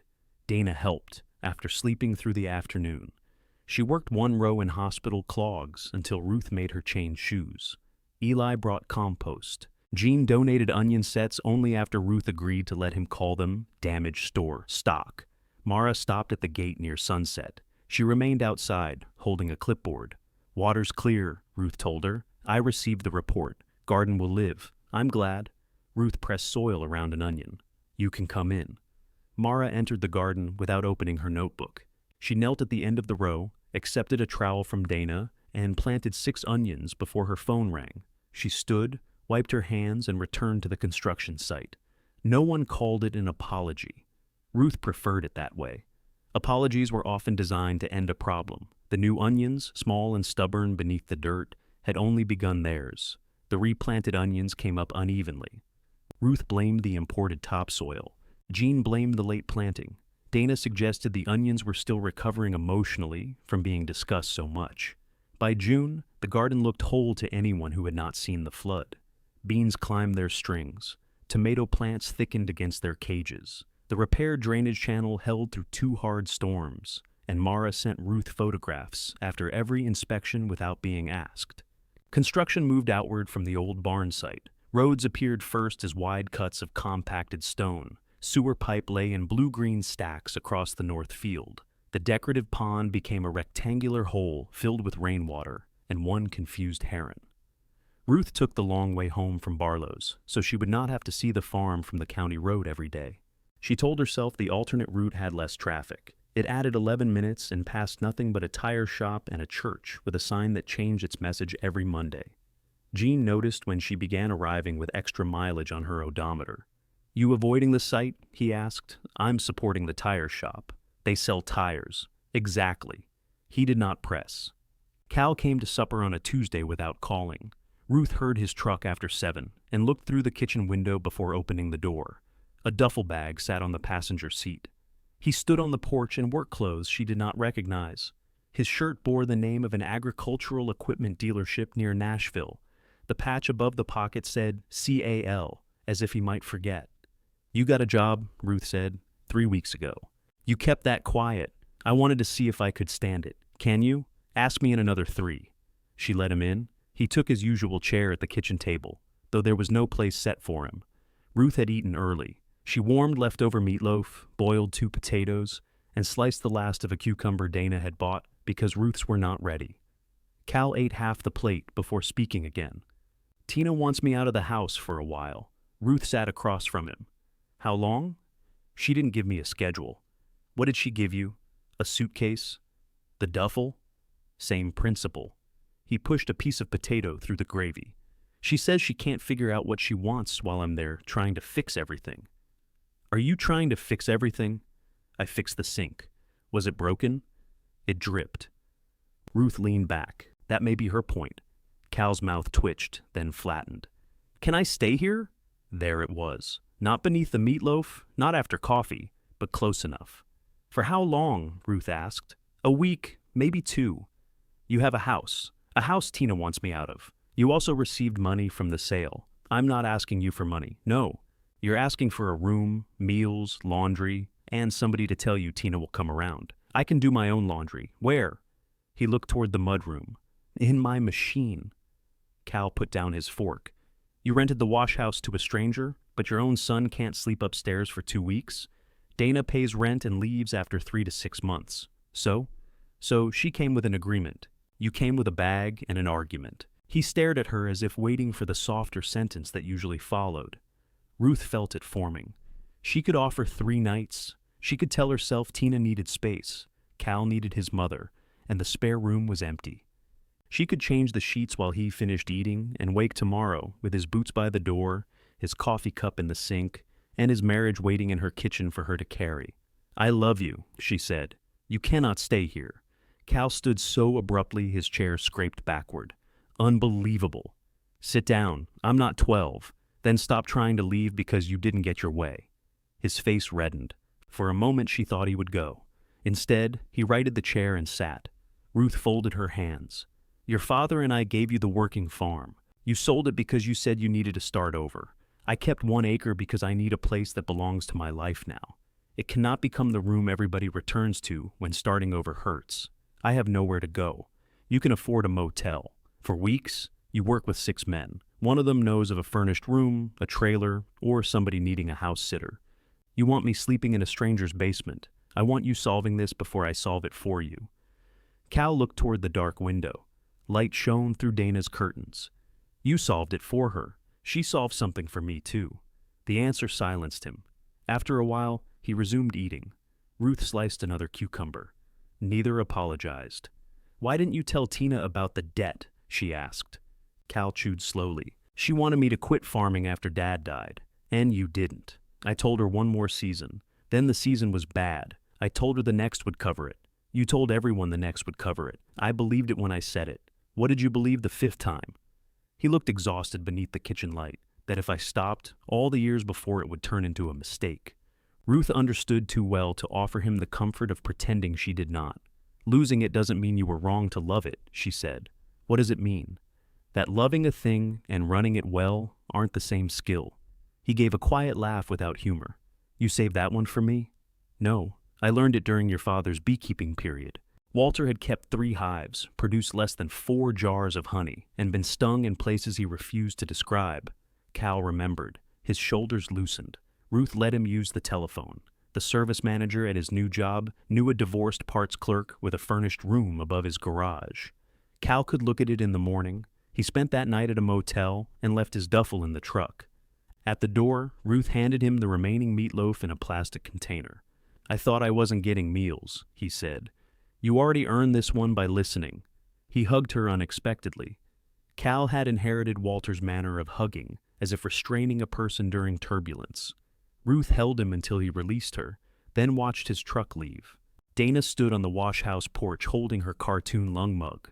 You heard? Ruth asked. Walls are good. Windows were open. Do you think I was cruel? Dana considered this longer than Ruth appreciated. I think it would have been easier to let him stay. That wasn't my question. It may be the answer. Cal rented the room above the garage. Tina did not ask him home. He visited Ruth on Sundays but stopped assuming dinner would be ready. Once he brought sandwiches. They were made with sweet mustard Ruth disliked, and she ate hers without comment until he asked why she was making that face. Growth has limits, she told him. Lydia heard about Cal's request from Cal, not Ruth. You said no? She asked over the phone. He had other choices. He's your son. That has been confirmed. He's going through a separation. He's going through the result of 5 years of dishonesty. Lydia went quiet. He said you helped find the room. I sat while he called someone. Still. Ruth waited for criticism. None came. Maybe I would have let him stay too long, Lydia said. Almost certainly. I didn't ask for your opinion. Then we are both growing. The cut on Ruth's hand happened 3 days later. She was pulling an old length of wire from beneath the tomato cages when it snapped loose and sliced the fleshy part of her palm. The wound was not deep, but it gaped when she opened her fingers. Blood ran down her wrist before she reached the outdoor faucet. Dana had just returned from work. She saw Ruth wrapping her hand in a dish towel and crossed the yard without changing out of her scrubs. That needs stitches. It needs pressure. It needs both. I can drive? No. Dana's voice held the flat certainty of someone accustomed to being obeyed during respiratory emergencies.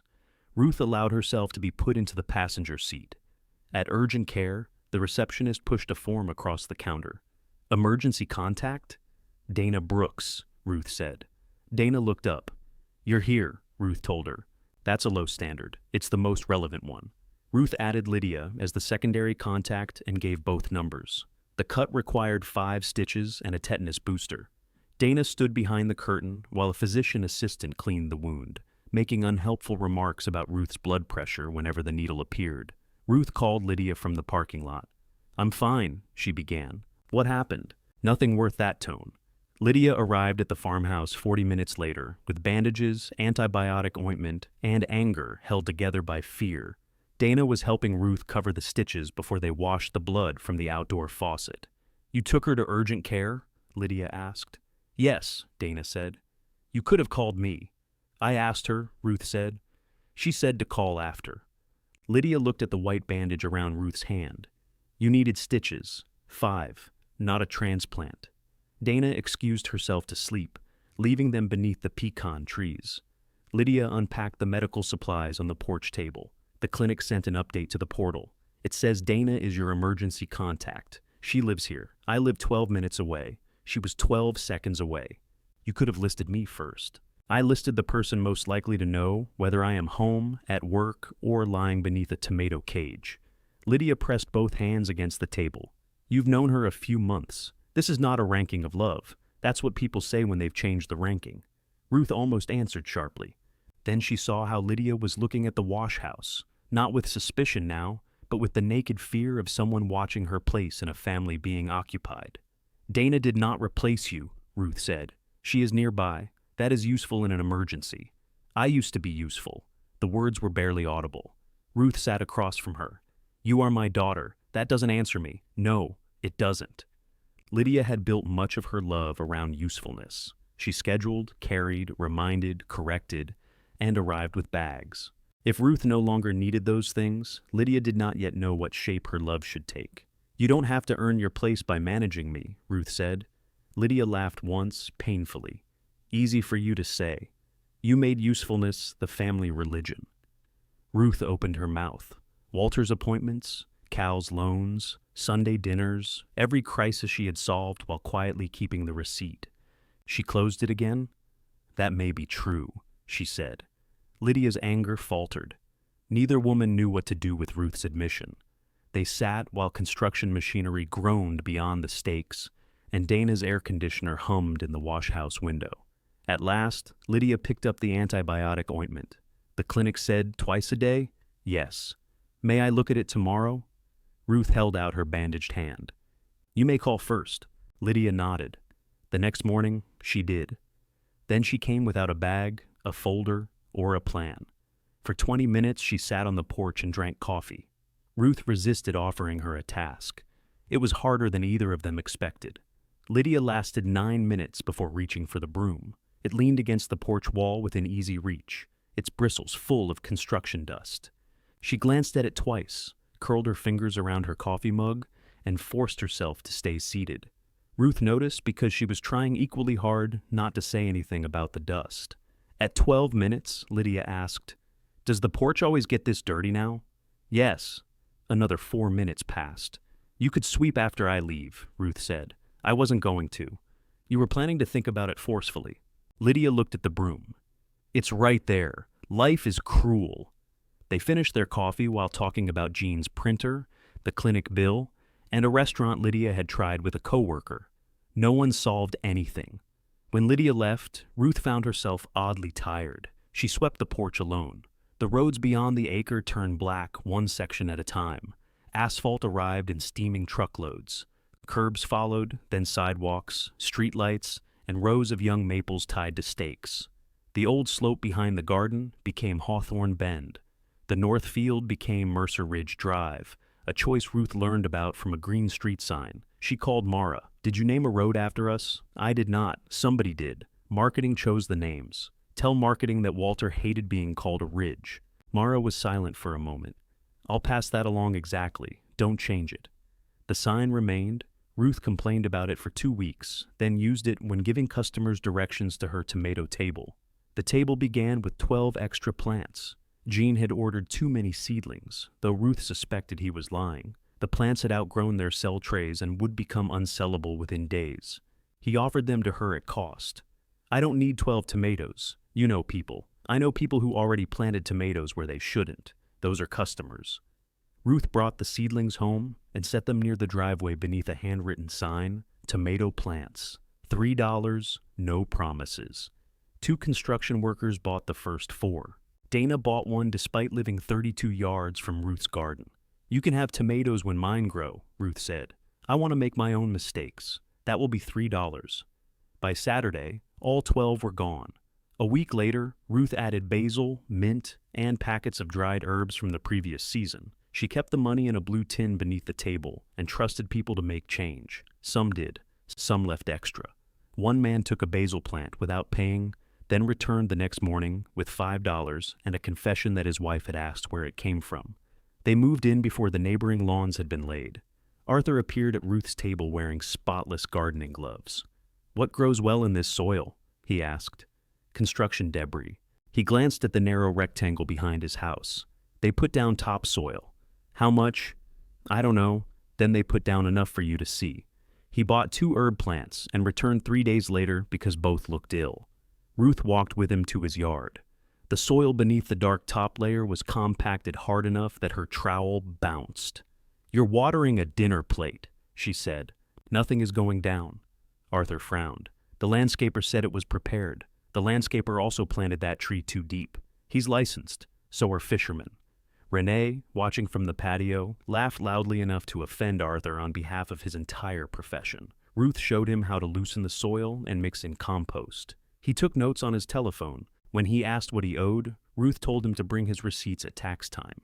2 more residents came the next week, then 5. Not all were pleasant. A woman named Sheila Crandall objected to Ruth's hens, though the co-op sat well within the acre, and the hens made less noise than Sheila's leaf blower. "I thought Briar Glen had standards," Sheila said. "So did the hens," Ruth replied.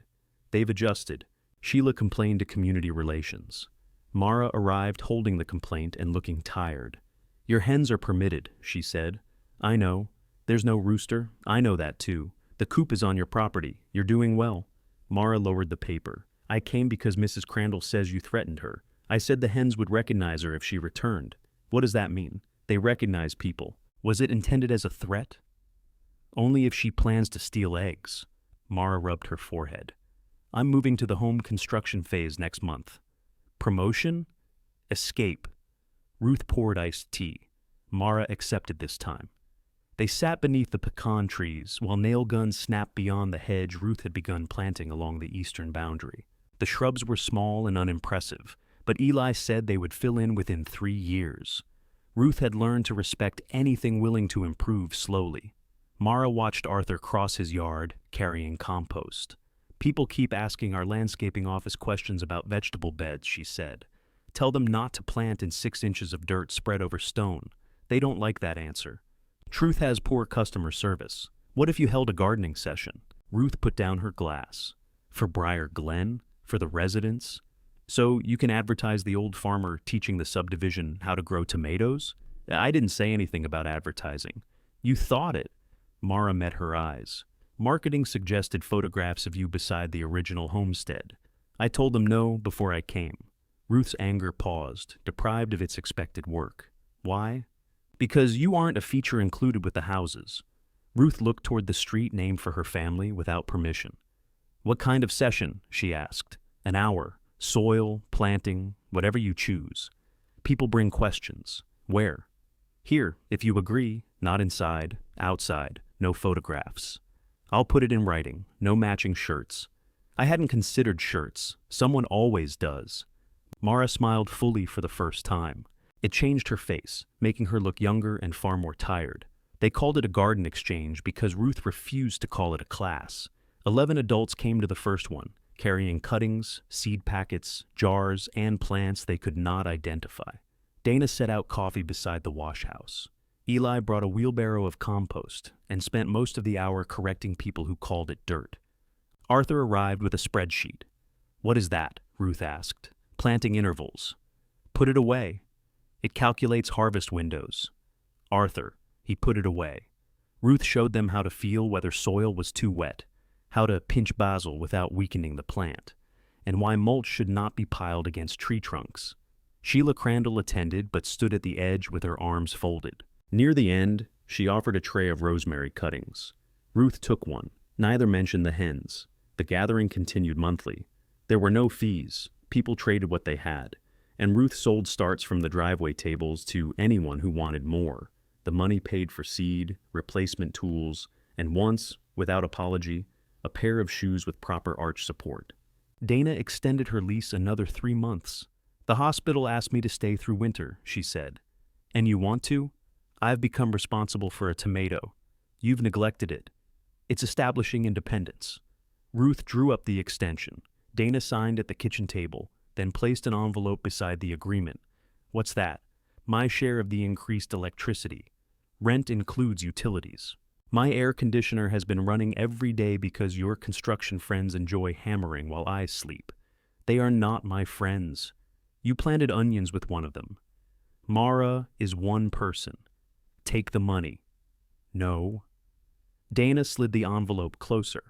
Ruth slid it back. They continued until the envelope fell off the table. Dana picked it up and laughed. Fine. I'm buying groceries this week. That is not the same expense. It is if I buy expensive cheese. Ruth allowed the cheese. Cal came by less often as the summer ended. His new job sent him across 3 counties servicing harvest equipment. He was good at it, though he disliked admitting that working on other people's machines suited him better than owning machines he could not afford. He and Tina began counseling, then stopped. One evening, he arrived while Ruth and Dana were clearing dead tomato vines. He carried no duffel, only an envelope he kept folded in his shirt pocket. Tina filed, he said. Ruth knew what he meant before he explained. Dana quietly gathered the vines and carried them to the compost pile. Cal sat beneath the pecan trees. She says there's too much she can't believe anymore. What do you say? That I'm telling the truth now? That doesn't change when you started, I know. Ruth brought coffee. Cal stared toward the rows of new houses. She wants to sell our place, he said. Split what's left. Do you? No. What would you keep it for? He looked at her. It's my house. So is this. Cal's face tightened, then softened. I hear it now. What? How I sounded. Ruth sat beside him. Across Hawthorne Bend, Renee switched on the patio lights. Arthur raised a hand from his yard. Ruth returned the wave. I thought if you stayed here, you'd be trapped inside what used to be, Cal said. Some days I am. You never say that. You never ask when you're ready to hear yes. He turned the envelope over in his hands. Are you happy? Ruth looked at the wash house light, the garden gone ragged with autumn, the hedge still too small to hide anything, and the red dirt visible between nearly finished houses. Sometimes, she said. Cal nodded as if the answer helped more than certainty would have. He did not ask for a bed, money, or absolution. Before leaving, he carried the dead vines Dana had missed and repaired the latch on the garden gate. Walter's death anniversary approached with the first cold nights. In previous years, Ruth had cooked his favorite supper and invited Cal and Lydia. The first anniversary had been unbearable. 3 adults eating pot roast, while carefully avoiding Walter's empty chair. Lydia had washed every dish before dessert. Cal had gone to the barn and stayed there until dark. Ruth did not want to repeat it. She wanted voices beneath the pecan trees, even if the weather required coats. She wanted food people actually tasted. She wanted the day to belong to those still present, without pretending Walter had become less absent. She invited Dana first, then Eli, Mara, Arthur, and Renee. Gene and his wife promised to come after closing the store. Ruth asked everyone to bring nothing. Everyone ignored her. She did not invite Cal or Lydia. The decision was not revenge when she made it. It felt more like refusing to reenact a funeral. She told herself she would explain afterward. Then Lydia called 2 days before the supper. Are we doing dinner Sunday? She asked. Ruth stood in the dining room, surrounded by 29 jars of ribbon she still had not put anywhere else. I have plans, she said. What plans? Ruth looked through the window. Dana and Mara were unfolding a long table beneath the pecan trees. People are coming here. There was a silence. What people? Lydia asked. Dana, Eli, Mara, Jean and his wife, Arthur and Renee. Lydia waited. Ruth knew what she was waiting for. Is Cal coming? Lydia asked. No. Did you ask him? No. Another silence opened, this one colder. Did you ask me? Ruth sat on the edge of a dining chair. The ribbon jars reflected patches of colored light across the floor. No? Lydia breathed out slowly. It's the anniversary of Daddy's death. I know what day it is. And you invited the woman tearing down his farm. Mara is not tearing it down personally. That makes a difference? It does to me. What exactly are you doing, Mom? Having supper with strangers? They aren't strangers. Not anymore, apparently. Ruth closed her eyes. She had imagined telling Lydia afterward because afterward would spare them both this part. That had been cowardly. The fact remained even if Ruth gave it a gentler name. Last year was miserable, she said. You cleaned the kitchen 3 times. Cal disappeared. I spent the whole meal trying to make both of you feel better because Walter was dead. So, your solution is to replace us?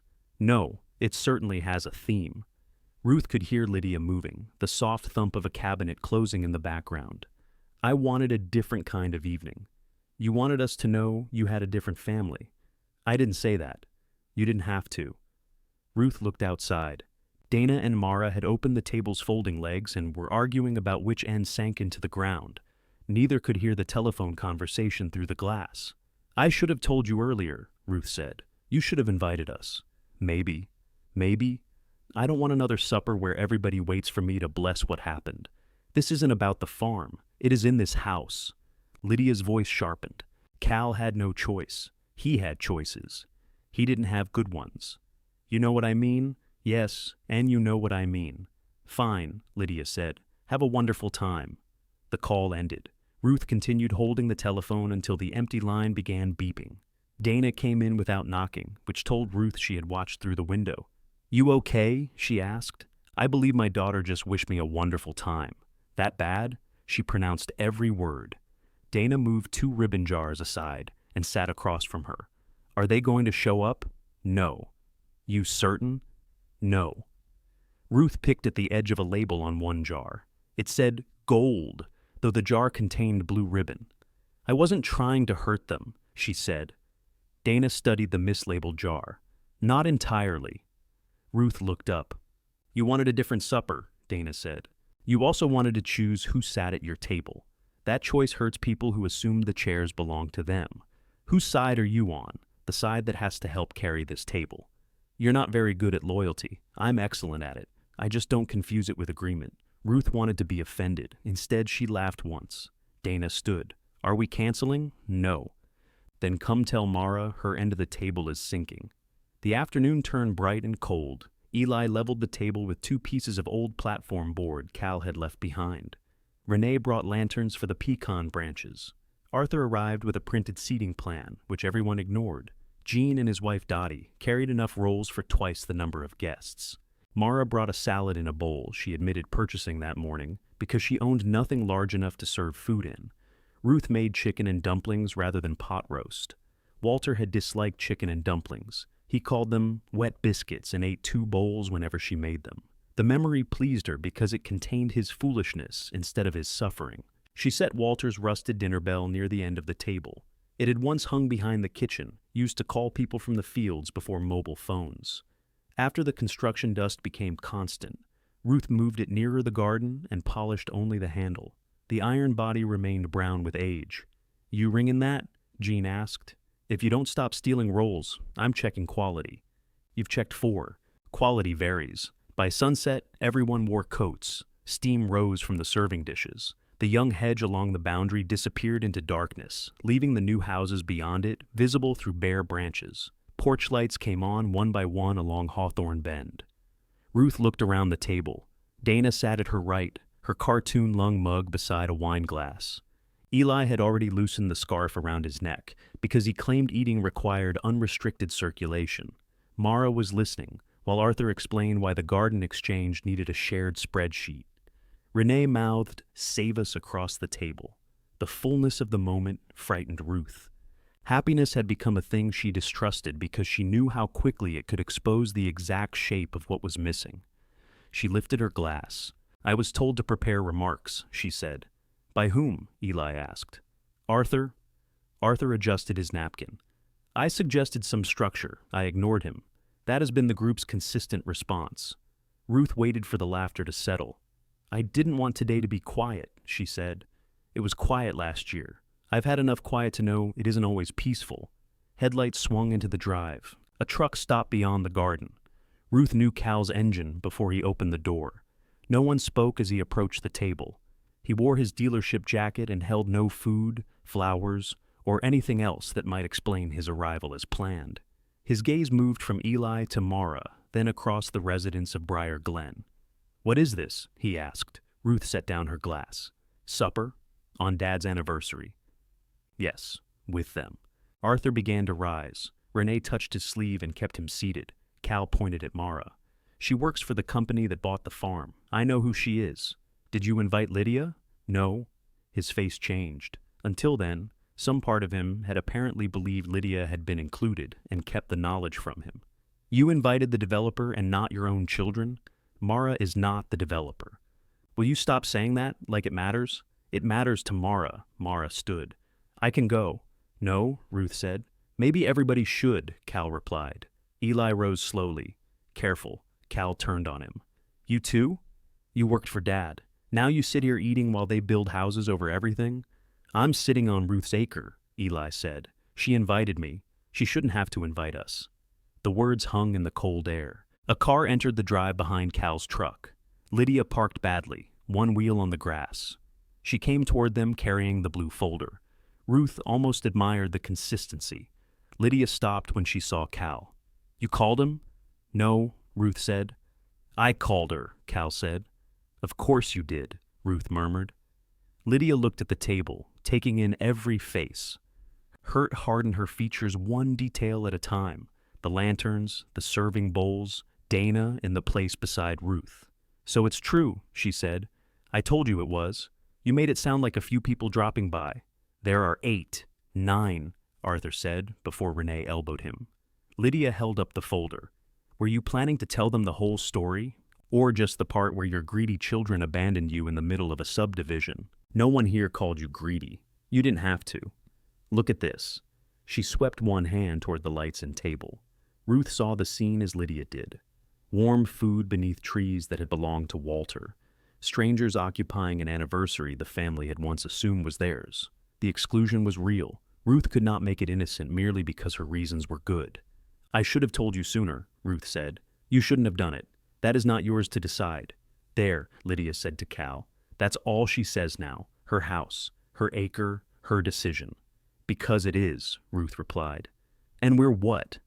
The people who sold the view? Cal flinched. Dana stood. Maybe this conversation needs privacy. No, Ruth said. Dana looked at her carefully. If they're going to accuse me of using these people to shame them, then these people can hear whether that's true. Mom, Lydia said, you are using them. Maybe partly. The admission stopped everyone. Ruth gripped the back of her chair. Her stitched palm had healed, but the new skin pulled when she tightened her hand. I wanted a supper where I didn't spend the evening taking care of the two of you, she said. I wanted one day when Walter's death did not become another job for me. Cal looked away. Ruth continued before courage became manners. You had the right to sell the farm. We gave you that land. Cal, the debt was real. Lydia, you had carried years of appointments and paperwork and emergencies. I know why the sale happened. Then why are you punishing us? Lydia asked. Because knowing why does not make the way you did it disappear. You thought if you finished it before telling me, I would have no choice but to make everyone feel better. You brought me a folder full of places to vanish into. When I refused, you called me stubborn, unsafe, unreasonable. Every problem afterward became evidence that I should surrender. The well went bad, Lydia said. The well got muddy. It was fixed. You cut your hand. On my own wire, you needed stitches, and received them. Cal's voice rose. We were worried about you. You were angry that worry didn't give you control. The words struck Lydia harder than Cal. Ruth's own voice shook now. You didn't sell the farm because you hated me. I know that. But you expected me to bless the sale, so neither of you would have to feel what it cost me. When I wouldn't, you decided my judgment was the problem. Cal stared toward the new houses. Lydia's grip loosened on the blue folder. Ruth pointed at the table. These people did not replace you. Dana pays rent and leaves me terrible cobbler. Eli tells me when my porch is rotting. Mara stood in the rain and fixed damage her crew caused. Arthur makes spreadsheets nobody asked for. Renee ignores them. Jean gave me a job without making me grateful for being allowed to work. I offered to help, Lydia said. You offered help that ended with me where you wanted me. And now you don't need me. I need a daughter. I do not need a manager. Lydia's face crumpled for one unguarded second. She pressed the folder against her coat. Cal stepped toward Ruth. What do you want us to say? That's the problem. You still want me to write your part. Tell us how to fix it. You cannot fix the sale. Then what are we doing here? Ruth looked at him, the son who had lost his work, his marriage, and the belief that effort guaranteed rescue. She looked at Lydia, whose love had always arrived carrying lists because lists were safer than grief. You're carrying it, Ruth said, with me, without asking me to call it something else. No one moved. Finally, Lydia placed the blue folder on the table. I hate that thing, she said. So do I, Ruth replied. Then why did you keep it? To remember what you decided before you came to dinner. Lydia nodded as if accepting a sentence. She turned and walked toward her car. Cal watched her go. Should I follow her? You called her here. That's a yes. He started after her, then stopped. Are we ever invited back? Ruth's throat tightened. At the next supper, there can be 2 chairs, she said. If you come without plans for my property or demands that I make you innocent. Cal absorbed that. I don't know if I can do that. Then come when you can. He left. Lydia's car pulled out first. Cal followed a moment later. The cold settled over the table. Chicken and dumplings steamed beneath their lids. No one reached for a spoon. Dana touched Ruth's sleeve. Do you want us to go? Ruth looked at every person she had asked to fill the silence. Their presence had not erased her children. It had made the wound visible in a different light. No, she said. I want you to eat. They did awkwardly at first. Then Jean complained that the dumplings were too dry, which was a lie generous enough to restart conversation. Dottie passed the rolls. Arthur abandoned his seating plan. Mara told the story of Ruth correcting her property label, and Eli claimed Walter's bathroom vent violated 3 known laws and 2 principles of nature. Ruth laughed. She cried once and blamed the smoke from the lantern. After everyone left, she found the blue folder still on the table. Beneath the nearest pecan tree stood 2 unused folding chairs. Ruth carried them to the long table and placed one on either side of her own. Then she went inside, leaving them empty beneath the lights. Rain fell overnight. The 2 folding chairs were wet when Ruth went outside, and the lanterns hung dark among the branches. 1 serving spoon remained beneath the table, pressed into the grass where someone had dropped it. Ruth carried the chairs onto the porch, dried them, and folded them against the wall. The blue folder stayed on the table inside. She did not throw it away. Throwing it away would have felt dramatic, and the folder had already caused enough drama for an object full of beige condominiums. She put it in the bottom drawer of the pantry cabinet beneath the old household files and shut the drawer. Neither Cal nor Lydia called that week. Ruth went to work. She held the garden exchange. She ate expensive cheese with Dana and complained that it tasted like a basement. She attended Mara's final drainage inspection and signed nothing because nothing required her signature.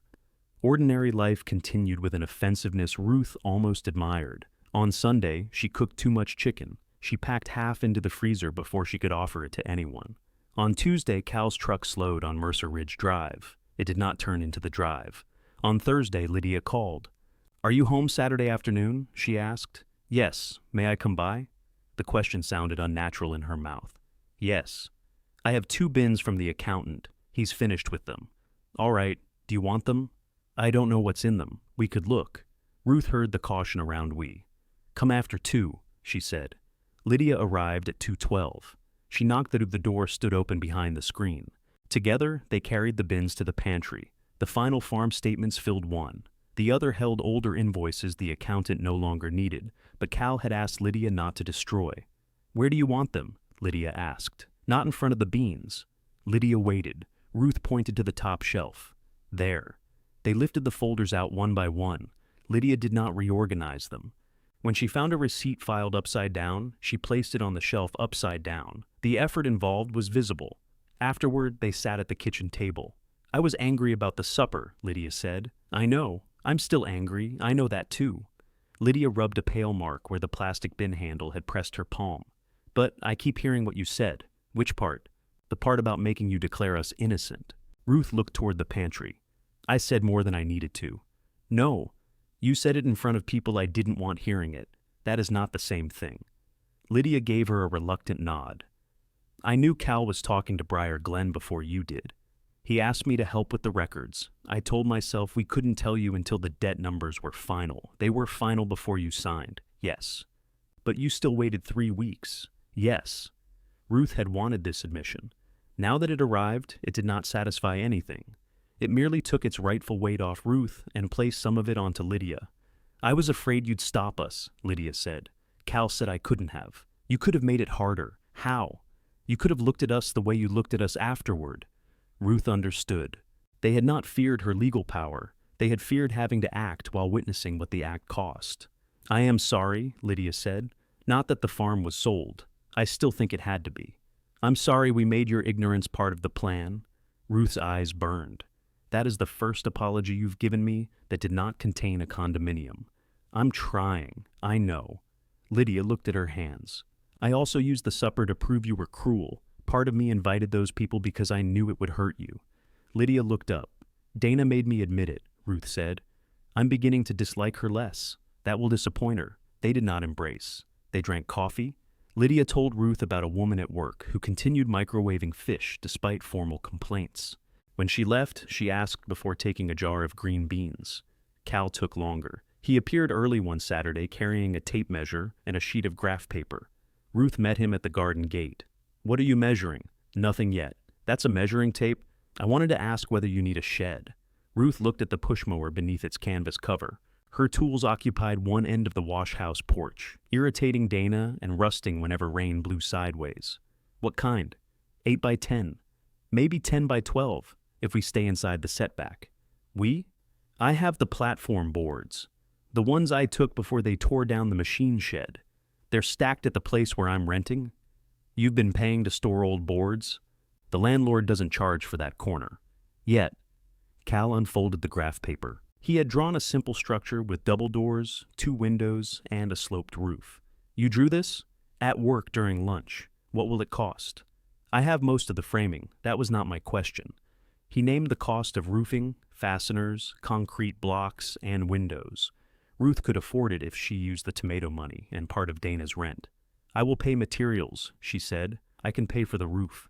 You lost your house. Tina and I agreed to sell. There'll be enough to get separate places. That doesn't make roofing free. I'd like to give you something. Ruth examined the drawing. Labor, she said. You can give labor. That's more expensive. I remember your rates. His smile came slowly. They chose a level patch behind the garden. Cal measured from every boundary twice and called Mara's office to confirm the construction buffer, even though the structure required no involvement from Briar Glen. He asked before removing a shrub. He asked which direction the doors should face. He asked whether Ruth wanted shelves instead of building what he thought she needed. The questions made the work slower. Ruth never complained. Eli came to inspect the blocks and told Cal the northwest corner was low. Cal told him it was within tolerance. They argued for 20 minutes, adjusted the corner, and afterward both claimed the adjustment had been their idea. Cal worked weekends. Some Sundays he brought lunch. Other Sundays Ruth cooked, but only after asking whether he planned to stay. When he did not, she packed nothing for him. In December, he finished the frame. In January, he hung the windows. The building smelled of cut pine and old platform boards, the past used honestly without being disguised as new. Tina came once to bring documents Cal needed for the house sale. She stood beside the half-built shed and spoke with Ruth while Cal signed pages on the tailgate. I'm not trying to punish him, Tina said. I know. He thinks I left because the farm failed. Did you? I left because he made me live inside a story where it was always about to succeed. Ruth looked toward Cal. He was reading each page now, slowly. I hope you find some peace, she said. You too. They did not discuss reconciliation. Some endings were not failures of forgiveness. They were the honest result of damage allowed to last too long. Lydia began visiting every other Sunday. At first, she arrived empty-handed because she believed that was the assignment. Eventually, Ruth told her she could bring pie without turning it into a medical intervention. Lydia brought the bakery kind with the price sticker still on. They laughed when Ruth peeled it off. The next supper beneath the pecan trees happened in spring. Ruth did not make a speech. She set 2 extra places and invited Cal and Lydia directly. Cal brought a bag of rolls. Lydia brought nothing, then spent 10 minutes worrying that bringing nothing appeared calculated. "It does," Dana told her. "Sit down anyway." They sat. No one discussed the sale. No one demanded that it be forgotten. Cal asked Arthur about his spreadsheet and regretted it immediately. Lydia spoke with Mara about hospital billing software. Eli accused Jean of passing store-bought compost off as expertise. When the meal ended, Lydia asked, "May I help with dishes?" Ruth said yes. The hedge thickened through another summer. By autumn, it softened the view without shutting it out. Ruth could still see the new roofs, but people passing on Hawthorne Bend now saw green before they saw her windows. Dana accepted a permanent position at St. Vincent's and extended her lease without pretending the tomato was responsible. Mara moved on to another construction site, but continued attending the garden exchange whenever her schedule allowed. Arthur's soil improved. Sheila Crandall began trading rosemary for eggs and never apologized to the hens. Briar Glen asked once more to photograph Ruth beside the homestead for a neighborhood brochure. Ruth said no. They printed a picture of the decorative pond instead. The confused heron returned and improved it. The final paving crew left Mercer Ridge Drive on a bright morning, nearly 3 years after the blue folder appeared beside the gravy boat. 84 houses stood where the pastures and barns had been. Cars turned into drives that once held soybeans. Porch lights came on across ground Walter had known by slope, drainage, and stubborn patches of thistle. Ruth's house did not look as it once had. The porch was sound. The wash house wore fresh paint. A row of herb pots stood beside Dana's door, including one neglected tomato plant whose descendants had somehow survived. The garden was smaller than during the farm years, but better tended. Near the driveway, the tomato table had become a sturdy stand, with shelves Cal built from leftover boards. Nothing made the loss unreal. Some mornings, Ruth still looked for the barn roof before remembering. Sometimes a tractor passing on the county road produced an ache so clean she had to sit down. She remained angry when she thought about those 3 silent weeks before her children told her. Forgiveness had not erased the bill. It had simply stopped interest from accumulating. At dusk, on the first Sunday after the paving ended, Ruth carried plates beneath the pecan trees. New neighbors called greetings beyond the hedge. Dana returned from the hospital and raised her cartoon lung mug from the wash house porch. Eli argued with Arthur near the garden over whether a spreadsheet could measure compost properly. Cal was fitting the final latch onto the shed doors. He had removed it twice because the first placement did not suit Ruth. "Try it now," he called. Ruth opened one door, closed it, and lifted the latch. "Too stiff," she said. "It is not." She tried it again. "Maybe it isn't." From the table, Lydia laughed. She was setting plates without rearranging the ones Ruth had already placed. Cal put away his drill. Lydia carried out the food. Neither asked what Ruth planned to do with the house, whether the bills were paid, or who held the emergency key. They simply came when invited and brought themselves. Ruth stood beneath the pecan trees and listened to voices moving across the acre. Family, tenants, neighbors, friends, none canceling the others. Her children had sold the farm around her. They had not sold her place in it.